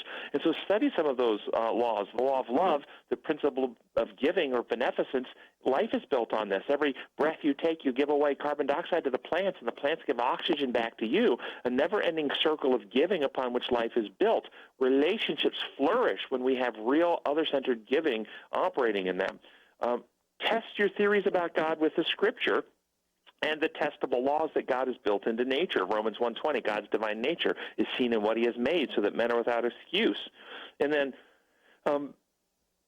trust God with your outcomes. You know, the just shall live by faith, the Bible talks about. Many of my patients who come to see me, they don't worry about the stuff that is actually theirs to do. They worry about the future and how the future is going to turn out or how other people will think about them. But instead, our responsibility is to make the healthiest decisions in governance of ourselves that we can with the information we have, and then trust God with how it turns out. Do we have a God who we really can trust with outcomes, or do we have to try and control the world and the future around us, and thus we overwhelm ourselves with worries? And physically, things exercise regularly. As we exercise regularly, we turn on all the brain's neurotrophins, so we have better neuroplasticity, better capacity for learning. We have anti-inflammatory factors that increase insulin sensitivity, and all those things help reduce our risk of dementia and keep our brains healthy as we age. Do I need to stop? Well, you've got a pretty good list there, but I just, before we run out of time, wanted to send people to your website because that's another place where people can find not only some of the information we've talked about today, the God-shaped brain, but also the aging brain. And so if people say, I'd like to know a little bit more, I'd like to contact you, I'm dealing with an issue, is that possible by going to Come and Reason Ministries? So there is contact information on there, and yes, and they can email us through the requests ad or the topics ad and send in questions, and we respond to almost all of those. Well, again, I just think you've done a great job of taking us up to the 21st century, and it is kind of encouraging, I'm sure you feel this way as well, that some of these kind of age-old principles we've seen in the Scriptures, now that we understand more about our brains and about our bodies and other things, as an MD as well as a psychiatrist, you can understand that we really can understand and really can appreciate the fact that we are fearfully and wonderfully made. Even though we have a sin nature, even though we live in a fallen world, there are things positively that we can do to help our brains and our bodies in our Christian walk. So I appreciate the fact that you have been really kind of on the cutting edge of some of that, and appreciate the fact that those books are available to anybody that would like to read them and apply them in their lives. So thank you for joining us today here once again on Point of View. Thanks for having me, Kerby. We're going to take a break. When we come back, we are going to get into some other issues because certainly there have been a lot of those issues. We're going to talk about the offer that was put forward by President Trump and why did the Democrats reject that? So we'll get into that a little bit. Going to come back to this theme verse for today, Proverbs 18, verse 17. The one who states his case first seems right until the other comes and examines him. And so we're going to see that both with the BuzzFeed article that turned out to be false, and more importantly, what happened to these pro-life kids that were part of Covington Catholic School in Kentucky, and in particular one, Nick Sandman, who has been vilified. We'll talk more about how he suffered under some of this as well. And of course, it is Martin Luther King Day, and so I have a commentary today about Martin Luther King Jr. and about his letter from the Birmingham jail. So we have that as well on the website. And maybe even before we end, a reminder that, you know what, sometimes even if indeed you do the right thing, the police might slam you to the pavement. And this is a case that our friends at the Rutherford Institute are following, and we'll get into that as well in the next hour. Let me again encourage you to visit the website, pointofview.net. You can find a lot more about some of the things we've talked about, and if you haven't signed up for our fight against religious persecution, only take a moment. Just go to pointofview.net, click on the button that says Take Action, and we certainly would appreciate you joining with us as well. Let's take a break. We have a lot more to cover. We will do that in the next hour, right after this.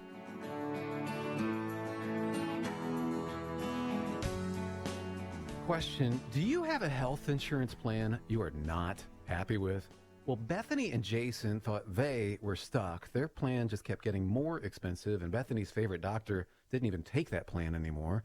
And then some friends at church told them about MediShare. With our previous insurance, we were paying $1,200 a month. With MediShare, we now pay around $600 a month. Yes, they're paying $600 less per month, and that's a pretty typical savings with MediShare.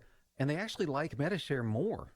I was able to go back to my original doctor that I absolutely loved, and it's just been an absolutely beautiful thing being a part of MediShare. Yeah, so they pay a lot less, and they like it more. No wonder MediShare is growing so fast. Find out more. They're super easy to talk to. All you have to do is call 855-90-BIBLE. That's 855-90-BIBLE. 855-90-BIBLE. It takes a team to win. Be part of Point of View's Truth Team and bring truth and healing to America. Go to pointofview.net/team, pointofview.net/team, and 800-347-5151.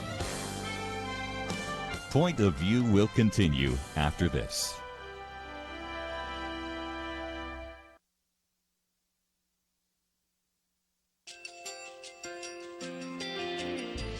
I just want to thank you so much for all the wonderful programming you have. You're just absolutely fantastic. I recently started listening to Point of View, and I really found it interesting because of the different subjects you cover. Thank you for that. I really appreciate everything that you do in keeping us informed. Thank you, Kerby, for everything that you have been doing. I appreciate all the work that you're doing, advocating for the Word of God. Thank you so much. Point of View, I think, is absolutely necessary because it's a Christian perspective, a biblical worldview perspective, and receive very current, up-to-date information about what is really going on, week to week in our culture, which is changing so rapidly, and yet it's morally sliding backwards. Yeah, I'm just, first of all, I thank you guys. Y'all's program is wonderful, and enjoy it every day. I learn so much every time I listen to it. Point of View Radio Talk Show.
Hi, this is Kerby Anderson. Each day we take on the tough issues and provide a biblical perspective to them. The topics we cover are wide-ranging: apologetics, theology, prophecy, creation and evolution, intelligent design, marriage, family, child-rearing, the millennial generation, trends in society, politics, economics, business, religious liberty, the Constitution, public policy, foreign policy, military policy, tensions in the Middle East, abortion, homosexuality, pornography, sexual ethics, media, technology, history, and America's godly heritage. We talk about anything that affects your faith, your family, or your freedom. So don't go anywhere, because Point of View continues right now.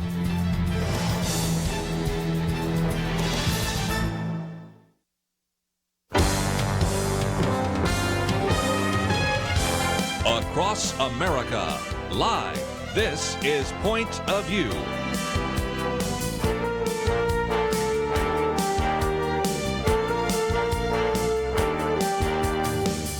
And now, Kerby Anderson. Lots to talk about this hour, so if you'd like to join us at any point, 1-800-351-1212. Let me first of all acknowledge that it is Martin Luther King Jr. Day, and many of you may even have the day off. And one of the things I certainly would encourage you to do, which I mention in my commentary, is to maybe sit down and read the letter by Martin Luther King Jr. from the Birmingham jail. This would, I think, be helpful if you're a young person and really don't know much about what the civil rights movement was about. If you're older, it might help you remember some of the events that precede that and some of those, if you will, dark chapters in American history.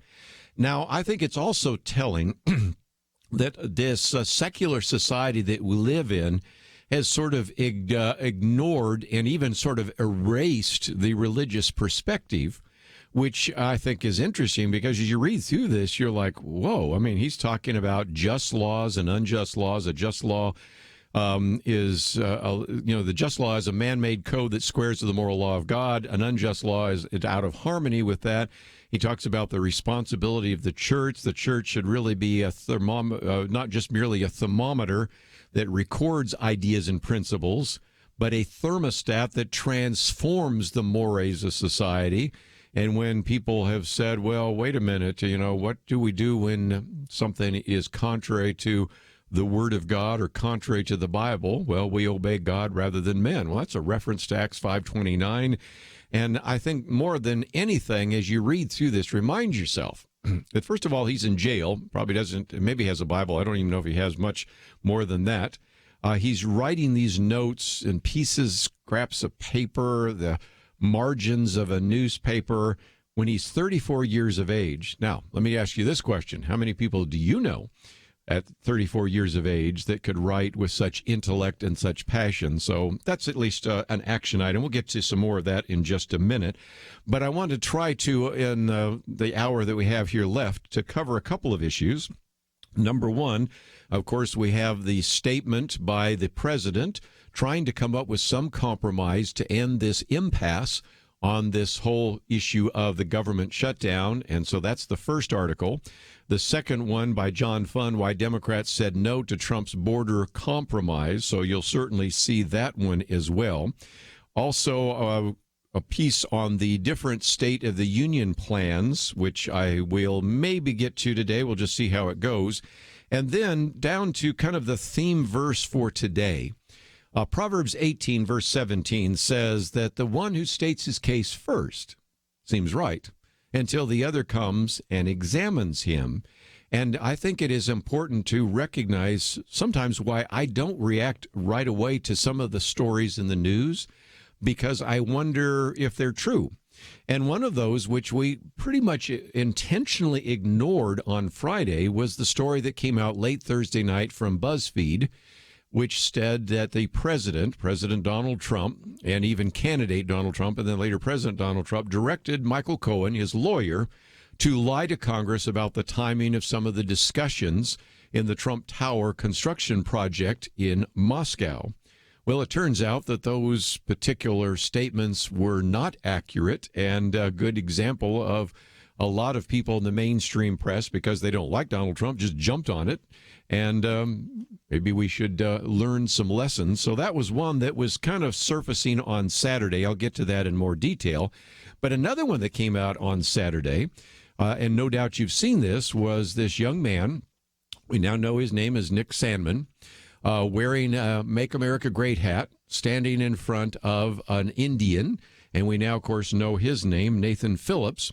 And the way it's portrayed as if he was smirking at and blocking and confronting this individual, when now we know it was really just the opposite. And so we have actually posted one particular piece by John Smirik, which I'll get into a little bit later this hour, and then also the piece that was written by that young man who's a junior at Covington Catholic High School in Kentucky, Nick Sandmann, so that you can read it for yourself. And here's another good example where people in the media, even people that we interviewed on this program that we really count as friends, jumping on that too quickly. And it's a good example of sometimes where you hear one story and believe it until you hear the other side of the story. And if that isn't just a good illustration for why we need to apply Proverbs 18, verse 17, I think it is. So we're going to get into all of those issues. But just before we take a break, let's take on the first issue. We are in the midst of the longest shutdown in the history of the federal government. And so on Saturday, President Trump, in a televised address, offered a compromise package in which he said he was prepared to actually back a 3-year extension of protections for the DACA kids. These would be the Deferred Action on Childhood Arrivals that was implemented under President Obama, I think illegally and unconstitutionally, but nevertheless, it would provide protections for about 700,000 immigrants who came to the country illegally as children and were actually shielded from deportation by, at that time, President Obama, and some of that continued for a while under President Trump.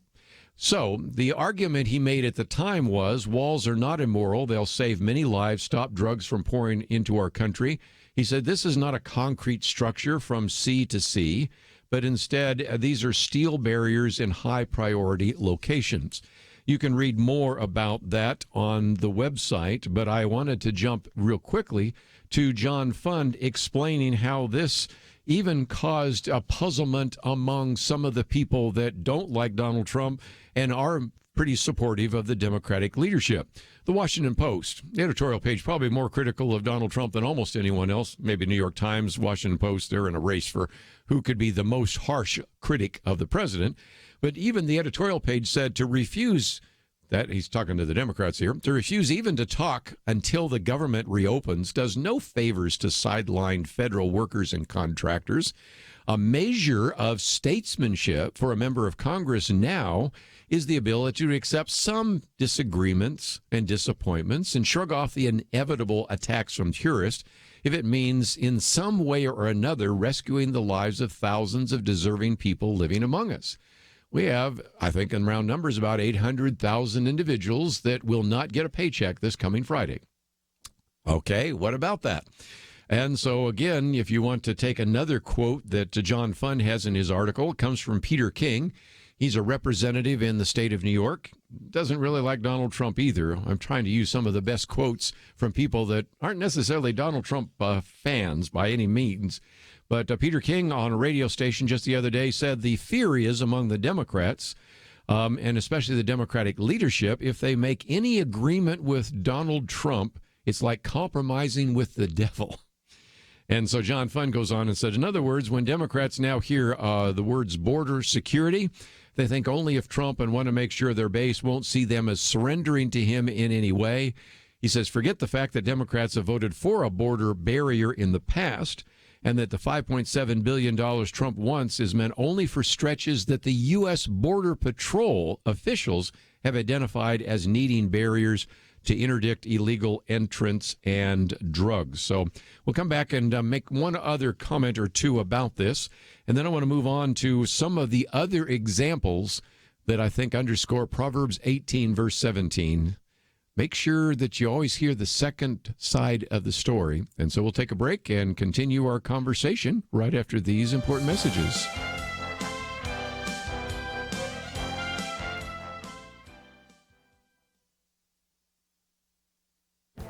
This is Viewpoints with Kerby Anderson.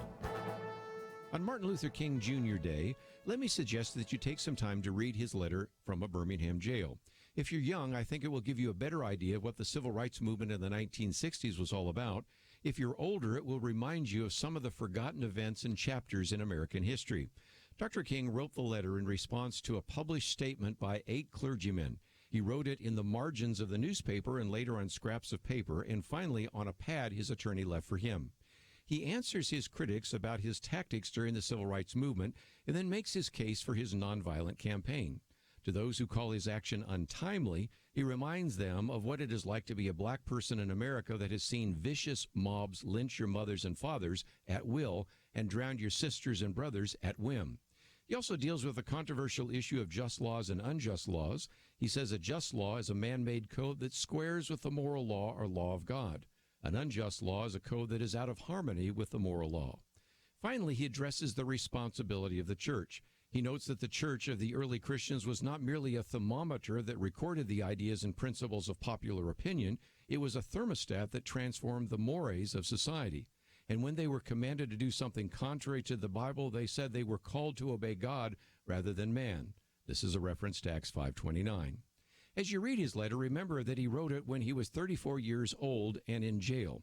Ask yourself how many people you know, pastors, professors, activists, who could write with such intellect and such passion.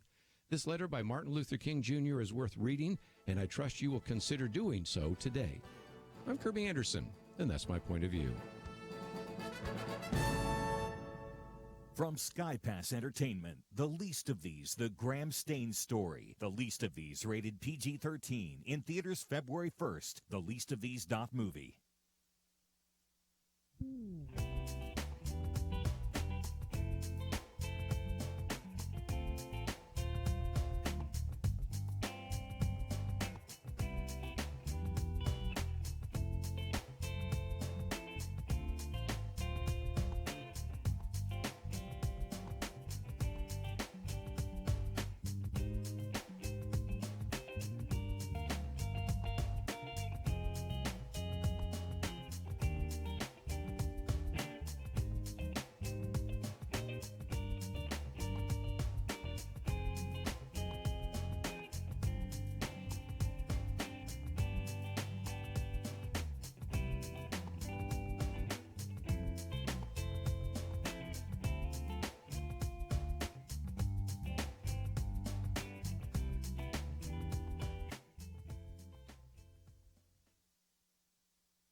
You're listening to Point of View, your listener-supported source for truth. Back once again, if you'd like to join our conversation, 1-800-351-1212. Any thoughts about the attempt to reach a compromise? Again, the comments that were made by President Donald Trump on Saturday. You might say, why did he televise these on Saturday? Well, he could have on Friday, but he anyway came out on Saturday, and this was after they actually had a swearing in for the new citizens of the United States in the Oval Office. But anyway, the bottom line is, I think in part he thought, well, I'll put it out Saturday. We know what will happen. They'll probably reject it. And then they'll have to explain on the Talking Head shows on Sunday why, when he's made a compromise, the only thing you want is to open the government and not make any promises whatsoever. So again, he said that these are steel barriers for high priority locations identified by Border Patrol as the key areas to do so. He went on, of course, to say that if we're successful in this effort, we'll have the best chance in a long time at real bipartisan immigration reform. It won't stop here. We'll keep going until we all do it all. And, of course, there have been some conservatives that said, you're actually providing amnesty. He says, I'm not. But nevertheless, even that is not something that was accepted by the Democrats. How did they respond? Well, Nancy Pelosi came out even ahead of the announcement. When they come out in front of it, ahead of the announcement, before we even know what the announcement is, or maybe they knew, I don't know, said that it's just a compilation of several previously rejected initiatives, each of which is unacceptable and in total do not represent a good faith effort to restore certainty to people's lives. She says it's unlikely that any one of these provisions would pass the House. Taken together, they're a non-starter. And I'm thinking, you're the Speaker of the House. If you said these are things we need to do to once again put people back to work, I imagine you would probably be able to do that. And, of course, then you had a little bit later some other comments. Dick Durbin, for example, said President Trump and Senate Majority Leader Mitch McConnell must open the government today. Second, I cannot support the proposed offer as reported and do not believe it will pass the Senate. Third, I'm ready to sit down anytime after the government is opened and work to resolve all the outstanding issues. So now the hard and fast is open the government. Maybe then we'll talk with you. But I thought it was kind of interesting. People that haven't always exactly been fans of Donald Trump on the Republican side, Lindsey Graham, a fantastic proposal, Mr. President, he said in one of the Twitter accounts. But let's take Mitt Romney, who just the other day was very critical of the president, said, President has put forth a reasonable, good faith proposal that will reopen the government and help secure the border. I look forward to voting for it and will work to encourage my Republican and Democrat candidates and colleagues, I should say, to do the same. So, nevertheless, that's where we find ourselves in an impasse that is not going to be broken anytime soon. And John Fund, again, reminded us of the fact that you have this kind of mindset now that's sort of sinking in that says the Democrats can't afford, they think, or at least the leadership in the Democratic Party can't even compromise with the president because, if anything, that looks like they would be surrendering. And so one columnist, Roger Kimball, said that the Democrats are attempting to destroy Trump, gambling that prolonging the government shutdown redounds to their benefit, while also calculating that more illegal immigrants means more welfare recipients, which means more Democrat votes. And if you are wondering, yes, most of the surveys and polls show that President Trump has been hurt more politically than the Democrats. But maybe that turns around if he begins to put forward some compromises, and at least somebody paying attention to that says he looks like he's trying to resolve the impasse, and they're not even willing to sit down and meet with him. They're saying that you have to open the government again, or else we won't talk with you about anything. And, of course, this comes after, of course, first of all, the statement by the Speaker of the House, Nancy Pelosi, saying, well, we may not be able to do the State of the Union address.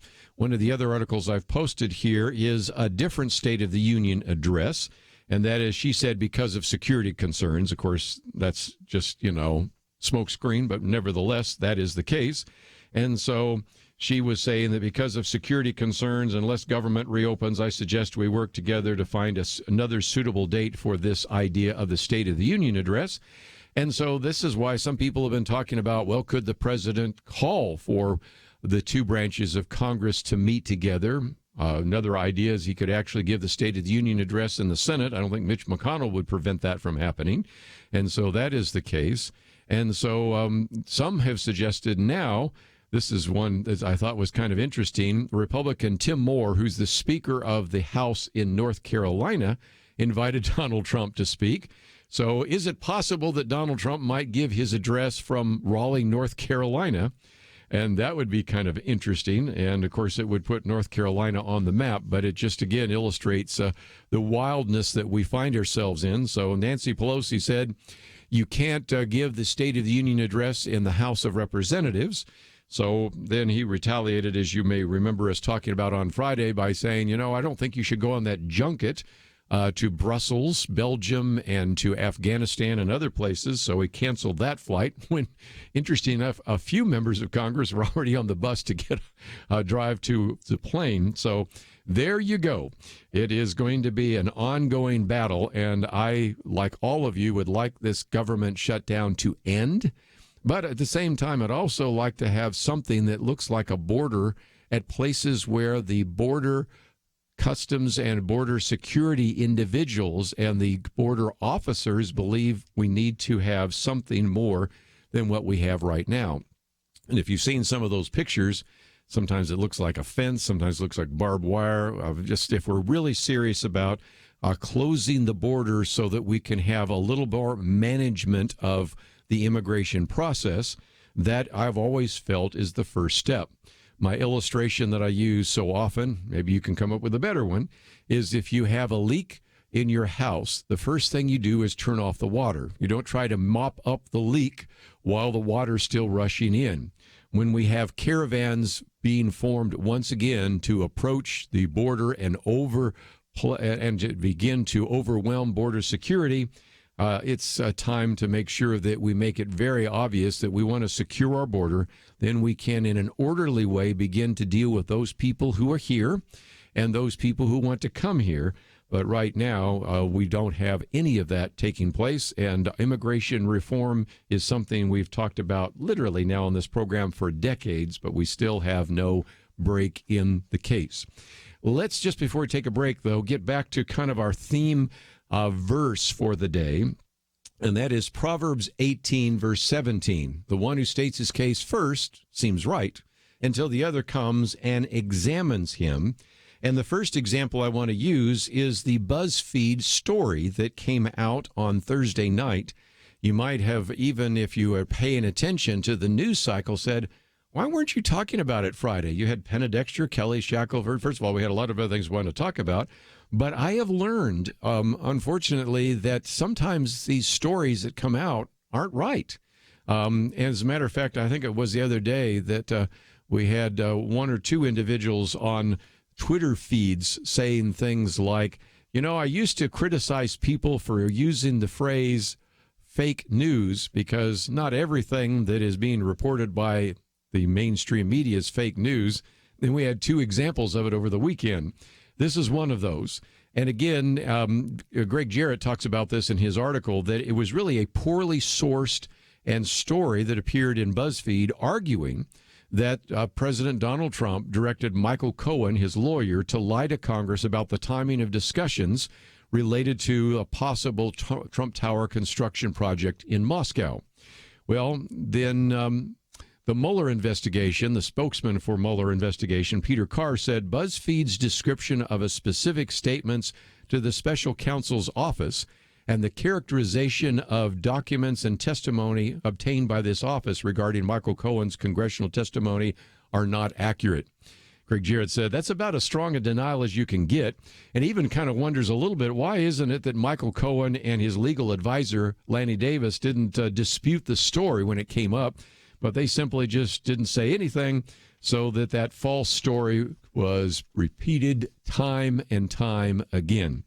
And so I bring you to the quote that comes from Jeffrey Toobin.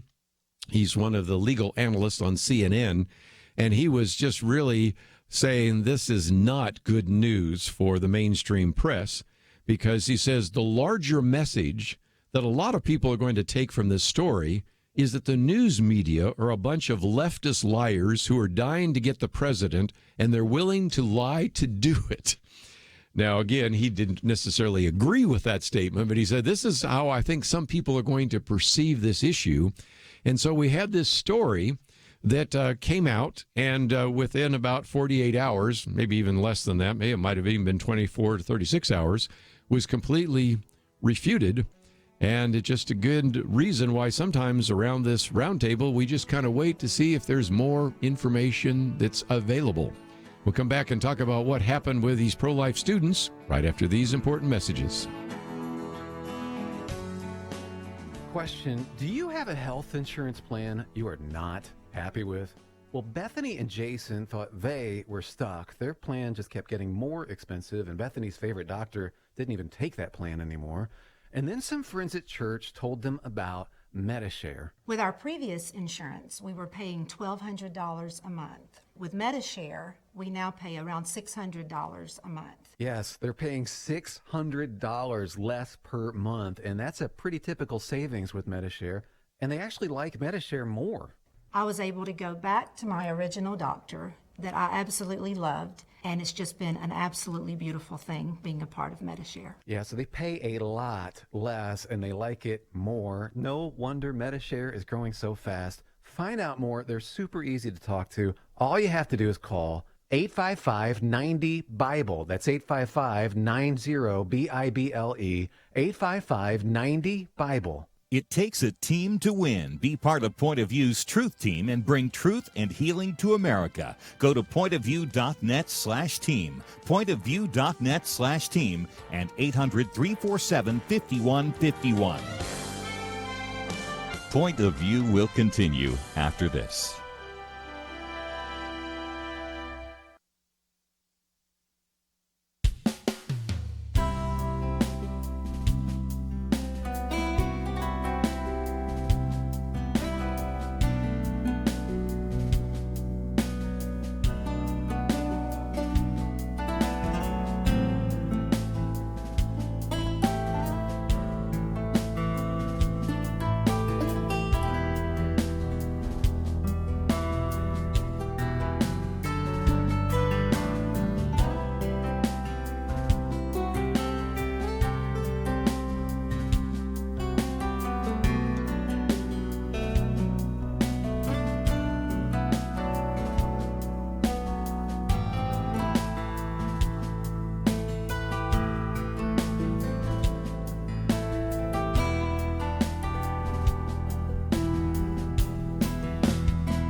are listening to Point of View. The opinions expressed on Point of View do not necessarily reflect the views of the management or staff of this station.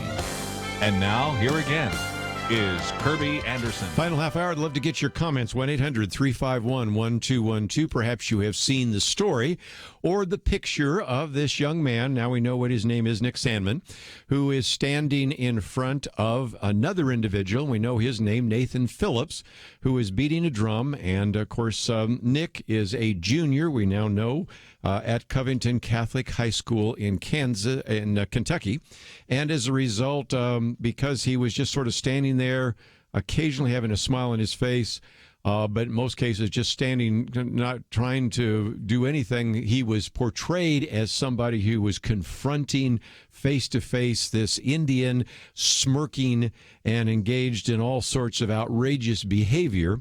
We now know a little bit more about the story, not the least of which is Nathan Phillips, who is the Indian who is beating that drum, actually has been engaged in other altercations with a group of young people. Originally was going to post this article by Kyle Smith, Nathan Phillips Lied, the media bought it. But I decided to go in a different direction because, okay, this is sometimes what you expect from a person who is sort of a professional who goes to various groups and does things to whip up the crowd. But the bigger issue is one that I did post, and this one comes, interesting enough, from our good friend John Smerick, throwing Covington's pro-life boys to the crocodiles. And the reason I wanted to post that is it's a good example of the point I'm trying to make. Sometimes we'd be wise if we didn't jump to conclusions. Again, the theme verse for today, Proverbs 18. The one who states his case first seems right until the other comes and examines him. There have been a lot of people that jumped in, including the school where these boys attend, and including a number of individuals we've interviewed on this program, conservatives and Christians and all sorts of other individuals, who just assumed that what they saw there was accurate because it was clipped in such a way to make this young boy, because he was white, because he had Make America Great hat on there as the villain, and to actually make the individual beating the drum look like the victim. Didn't turn out that way. And in just a minute, I'm going to read Nick Sandman's piece, which we have posted on the website. But John Smerick has a good point. He said, I was concerned about the fact that mainstream media, in particular, some of the stuff that appeared on cable news network, CNN, and let's give credit where credit is due. CNN did post this letter by Nick Sandman, so we'll get to that in just a minute. But he says, I was more shocked by the desperate eagerness with which some prominent Catholics and conservatives actually denounced the teenagers based upon biased media snippets. And he says a little bit later, without waiting for the raw video or the student's side of the story, the boys' Catholic high school denounced them. Matter of fact, the school spoke about a possible expulsion. Their own church leaders, the bishops of their home state, that would be Kentucky, joined into the witch hunt. And John Smerick, who's Catholic, I put it this way. My first thought on seeing this was, if only priestly sex abusers got such prompt condemnations instead of the secret transfers to other parishes and hush monies from the bishop, Catholic boys seem to be the last thing which the church establishment is interested in protecting. Pretty harsh statement, but he will stand by it. And the point he's making is that there were prominent conservatives. He's willing to name names, so I will as well. Rich Lowry of National Review. By the way, Rich Lowry, we just posted one of his articles the other day. Think very highly of him. Piled on a rush to judgment. So did philosopher Robert George. He's a professor at Princeton University. Think the world of him. And even cartoonist Scott Adams.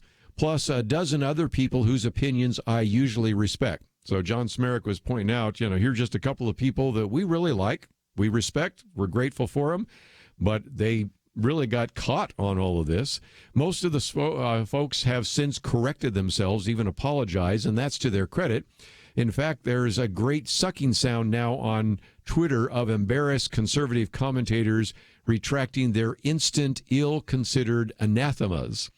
And I've still looking for some of those, because one of the things I have, when I can come across it, posted, is this story, which I'm going to read in just a minute, by Nick Sandman himself.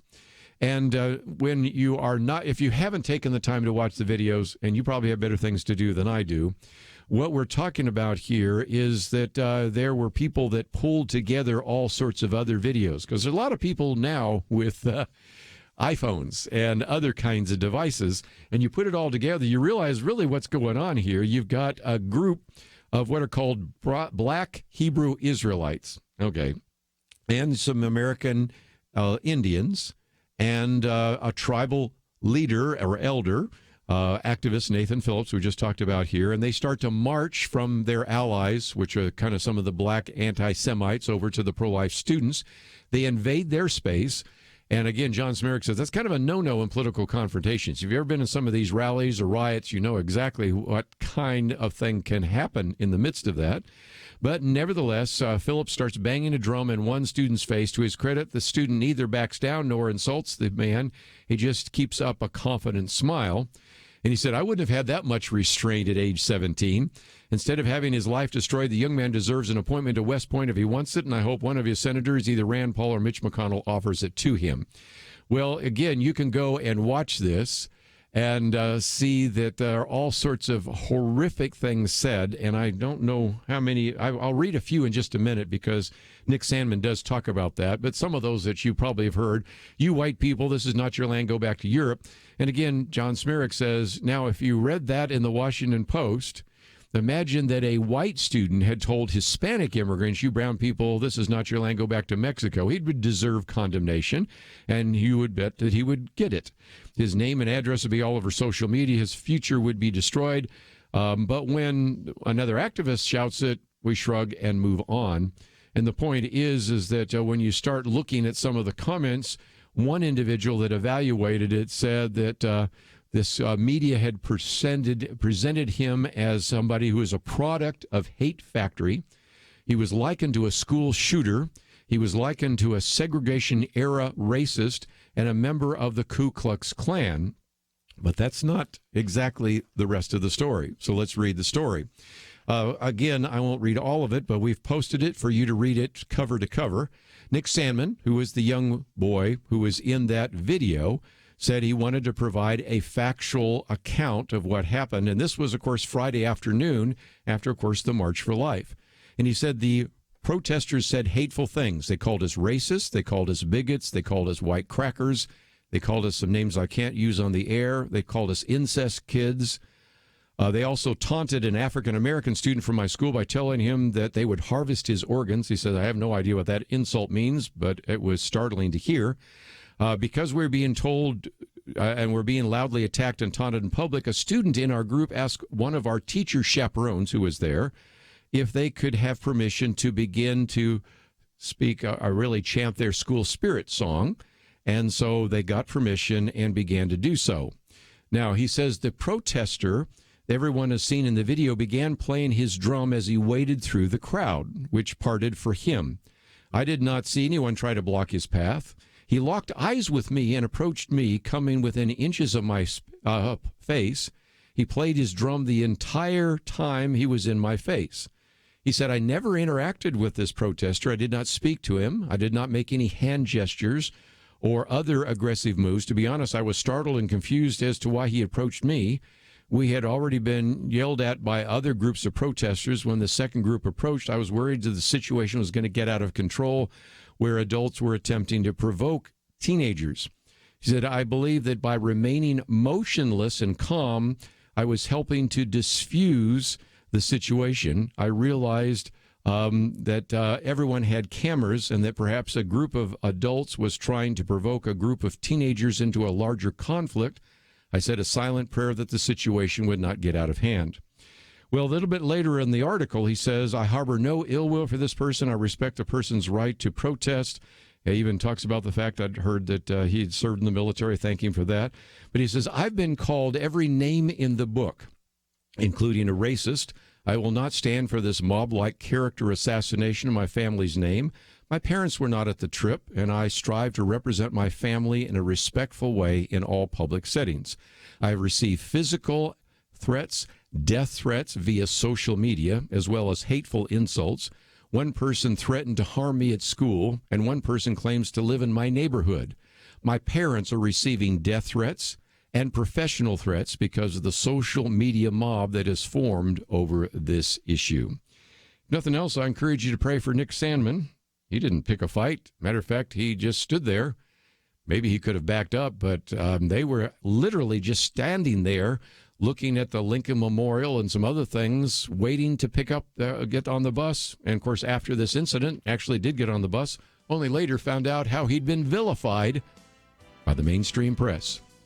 The one who states his case first seems right until the other comes and examines him. Proverbs 18:17. I'll take some calls right after this.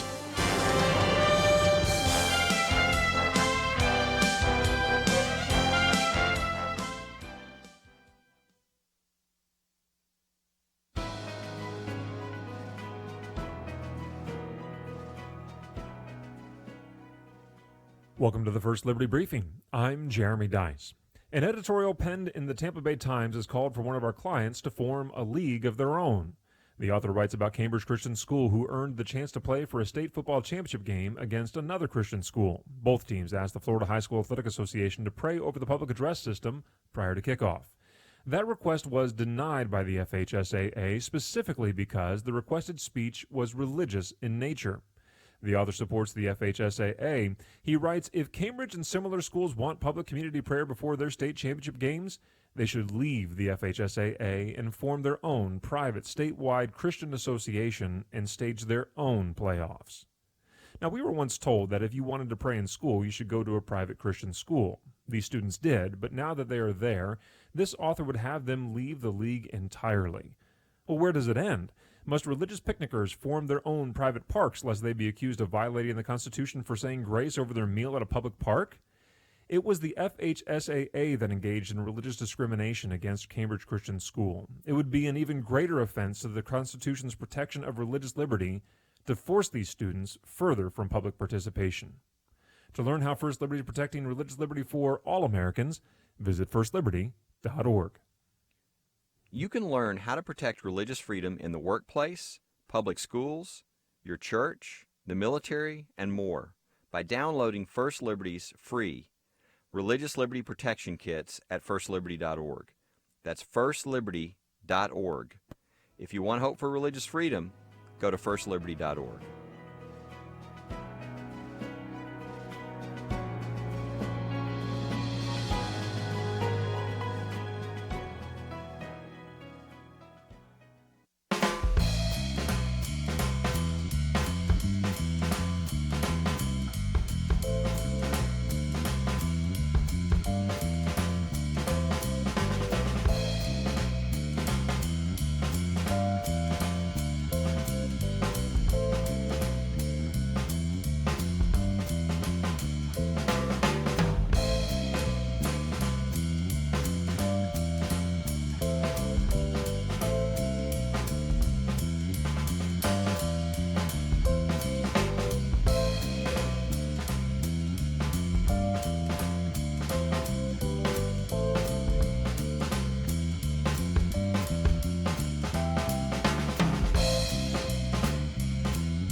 Now, back to Point of View, your listener-supported source for truth. After a few more minutes, if nothing else, you can see the wisdom of Proverbs 18. One of the reasons why sometimes I back off, I hear about a hate crime incident, I go, let's just wait a little bit. Sometimes they are fake hate crimes. I don't deny that there are hate crimes, and there have been. But I also recognize that sometimes those are perpetrated by individuals that have a political agenda. And if, I were asked by somebody in the media, and I'm not asked that often, but if I am, how to comment on an issue, I say, well, I think I might just wait and suspend judgment till we hear all the facts, because guess what? Sometimes a person that states their case, it seems reasonable until you hear the other side. And this is a sad commentary indeed, not only on the mainstream media, and sometimes I hate to say I expect as much, but on individuals who I think should know better and say, maybe I need to wait a little bit to see whether or not this story has another side to it, and it did. Let's take some phone calls, though, and if you'd like to join us, that number is 1-800-351-1212. Let's go to Georgia first. Bill, what would you like to add to our conversation today? Hey, my friend, I have a question, and does the teenager have any legal avenues that he can take to help restore his tarnished image and, as he said, the damage done to his family's name? I remember during the Atlanta Olympic bombing. Yes, there you go. Yeah. There were some medias that were sued for tarnishing and damaging a gentleman's character. Is this the only way that the media can be kept in check? Does he have that kind of avenue?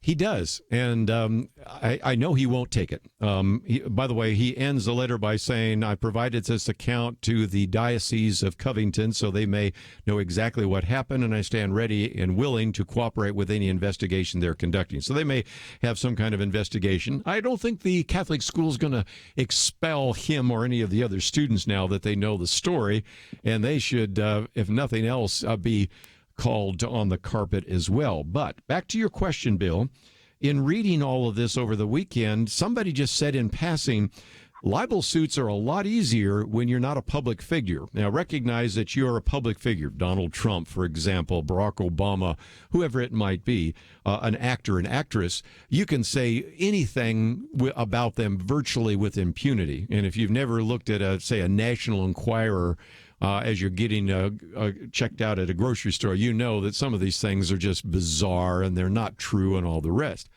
But that protection that is given to the media with a public figure does not actually extend to someone who is a private citizen. And you can't say that he was a public figure until anybody saw his picture on Saturday. And so as a result, there could be a legal recourse. Will he take it? I doubt it. But I think it's a good illustration of what happens when sometimes we have the mainstream press acting irresponsibly. Maybe, as you pointed out, there could be some checks and balances. And one of those is slander and libel are actionable. Now, again, the defense that is given to the press, and I'm all about that because the same defense they're going to give to CNN is the defense that I enjoy as well, because we have a free society and we have free speech and we have a First Amendment, is if there's an absence of malice. So it still would be difficult to prove that they said these horrible things about him, but again, you never know. You got to say that, and I don't know that I want to read all the words again, but when some of these very horrible things were said about him, as a result, a member of the Ku Klux Klan, a segregation-era racist, he's like a school shooter, he comes from a hate factory. You know, even the Catholic high school could have some actionable things, but nevertheless, I thought it was kind of interesting. So your point's well taken. It's possible. It's unlikely, but Bill, I appreciate you calling in today. Thanks. Let's see if we can get to Judith in Arizona. Judith, what would you like to address today? Hi. I listened to Rush this morning, and they had a caller on there that was the father of one of the young people, and he also had nephews there. And he said the school did support him. It was the diocese that did not support him. Thank you for making that clarification. I probably wasn't clear enough because I was talking about the diocese, but I was reading from John Smirek, and that's how he said it. So again, John Smirek probably would like to make that slight modification there as well. But at the time, he was talking about the church leaders. But and there was some statement, not necessarily by the school, but that these boys could be expelled. So I wasn't sure if that came from the bishops. Yes, that was by the diocese, not by his high school. Well said. And again, I was reading from John Smirek, and really maybe he could put a little footnote to this when it's posted again to clarify that. But it's a good point because, after all, as John Smirek said, you know, let's take the diocese for just a minute, the bishops and their comments and all the rest. You know, he made a really strong statement about the fact that if only the priestly sex abusers got the same prompt condemnation from some of those bishops, as they gave to these young boys, maybe we wouldn't be talking about the scandal that has, of course, rocked the Catholic Church and now has also shown up in the Protestant churches as well. So I appreciate you calling in and giving us that clarification. You're welcome. Thank you. And again, I think it makes a case that we can apply. Some of you might say, do I really care that much what happened in this crazy rally that took place after the March for Life? Doesn't affect you and your family, doesn't affect your faith, your family, your freedom. But I think there's a principle to learn there, and it's a very important principle, and that is a principle that sometimes it is real easy to jump on a bandwagon. It's easy to form a quick reaction. Twitter is sort of unforgiving. You think about something, you type it, boom, and it goes, or Facebook or Instagram, something like that. And then later you go, okay, that wasn't such a smart idea. And the lesson that some people that we have quoted on this program, we have quoted with great respect some of the things over the years that Rich Lowry has talked about. Matter of fact, we posted one of his articles the other day.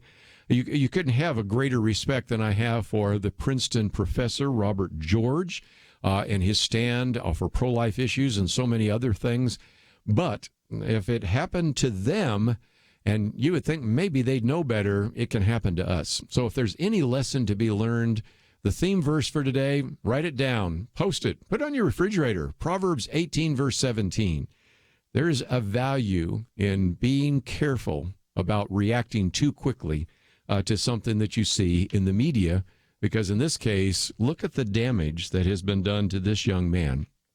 Just before we end, though, I do have an assignment for you, and that is, if you go to our website today, my commentaries on Martin Luther King Jr., and since it is Martin Luther King Jr. Day, I suggest and I highly recommend that you take the time to read the letter from the Birmingham jail. Now, you don't have to go get a book or anything. Just find it online. It's very easy. It's something that he wrote in response to 8 clergymen, wrote it, as I said, on the margin of newspapers, scraps of paper, and it really might help you understand a little bit more about the civil rights movement. Really, he goes into a lot of good theological understanding of a just law is a man-made code that squares with the moral law or the law of God. An unjust law is a code that is out of harmony with the moral law. And he talks about the fact that we as the Church of Jesus Christ need to be a thermostat that transforms the society rather than just a thermometer that records society. And even talks about when sometimes do we have to disobey government. And he quotes from the idea that we obey God rather than men, and it's a reference to Acts 5:29. I think you'd learn quite a bit, and that's my assignment for you today. We have a lot to cover this week. This is going to be a great week. We've covered quite a bit today, but we're simply out of time. So again, I want to thank Doug for his help behind the scenes as our engineer. I want to thank Steve for his help as a producer and call screener, and we'll take some more phone calls tomorrow. Got a little too busy with content, and so we want to hear your perspective. It'll all happen right here on Point of View. Question: do you have a health insurance plan you are not happy with? Well, Bethany and Jason thought they were stuck. Their plan just kept getting more expensive, and Bethany's favorite doctor didn't even take that plan anymore. And then some friends at church told them about Medi-Share. With our previous insurance, we were paying $1,200 a month. With Medi-Share, we now pay around $600 a month. Yes, they're paying $600 less per month, and that's a pretty typical savings with Medi-Share. And they actually like Medi-Share more. I was able to go back to my original doctor that I absolutely loved, and it's just been an absolutely beautiful thing being a part of Medi-Share. Yeah, so they pay a lot less and they like it more. No wonder Medi-Share is growing so fast. Find out more. They're super easy to talk to. All you have to do is call 855-90-BIBLE. That's 855-90-BIBLE. 855-90-BIBLE. It takes a team to win. Be part of Point of View's Truth Team and bring truth and healing to America. Go to pointofview.net/team, pointofview.net/team, and 800-347-5151. Point of View is produced by Point of View Ministries.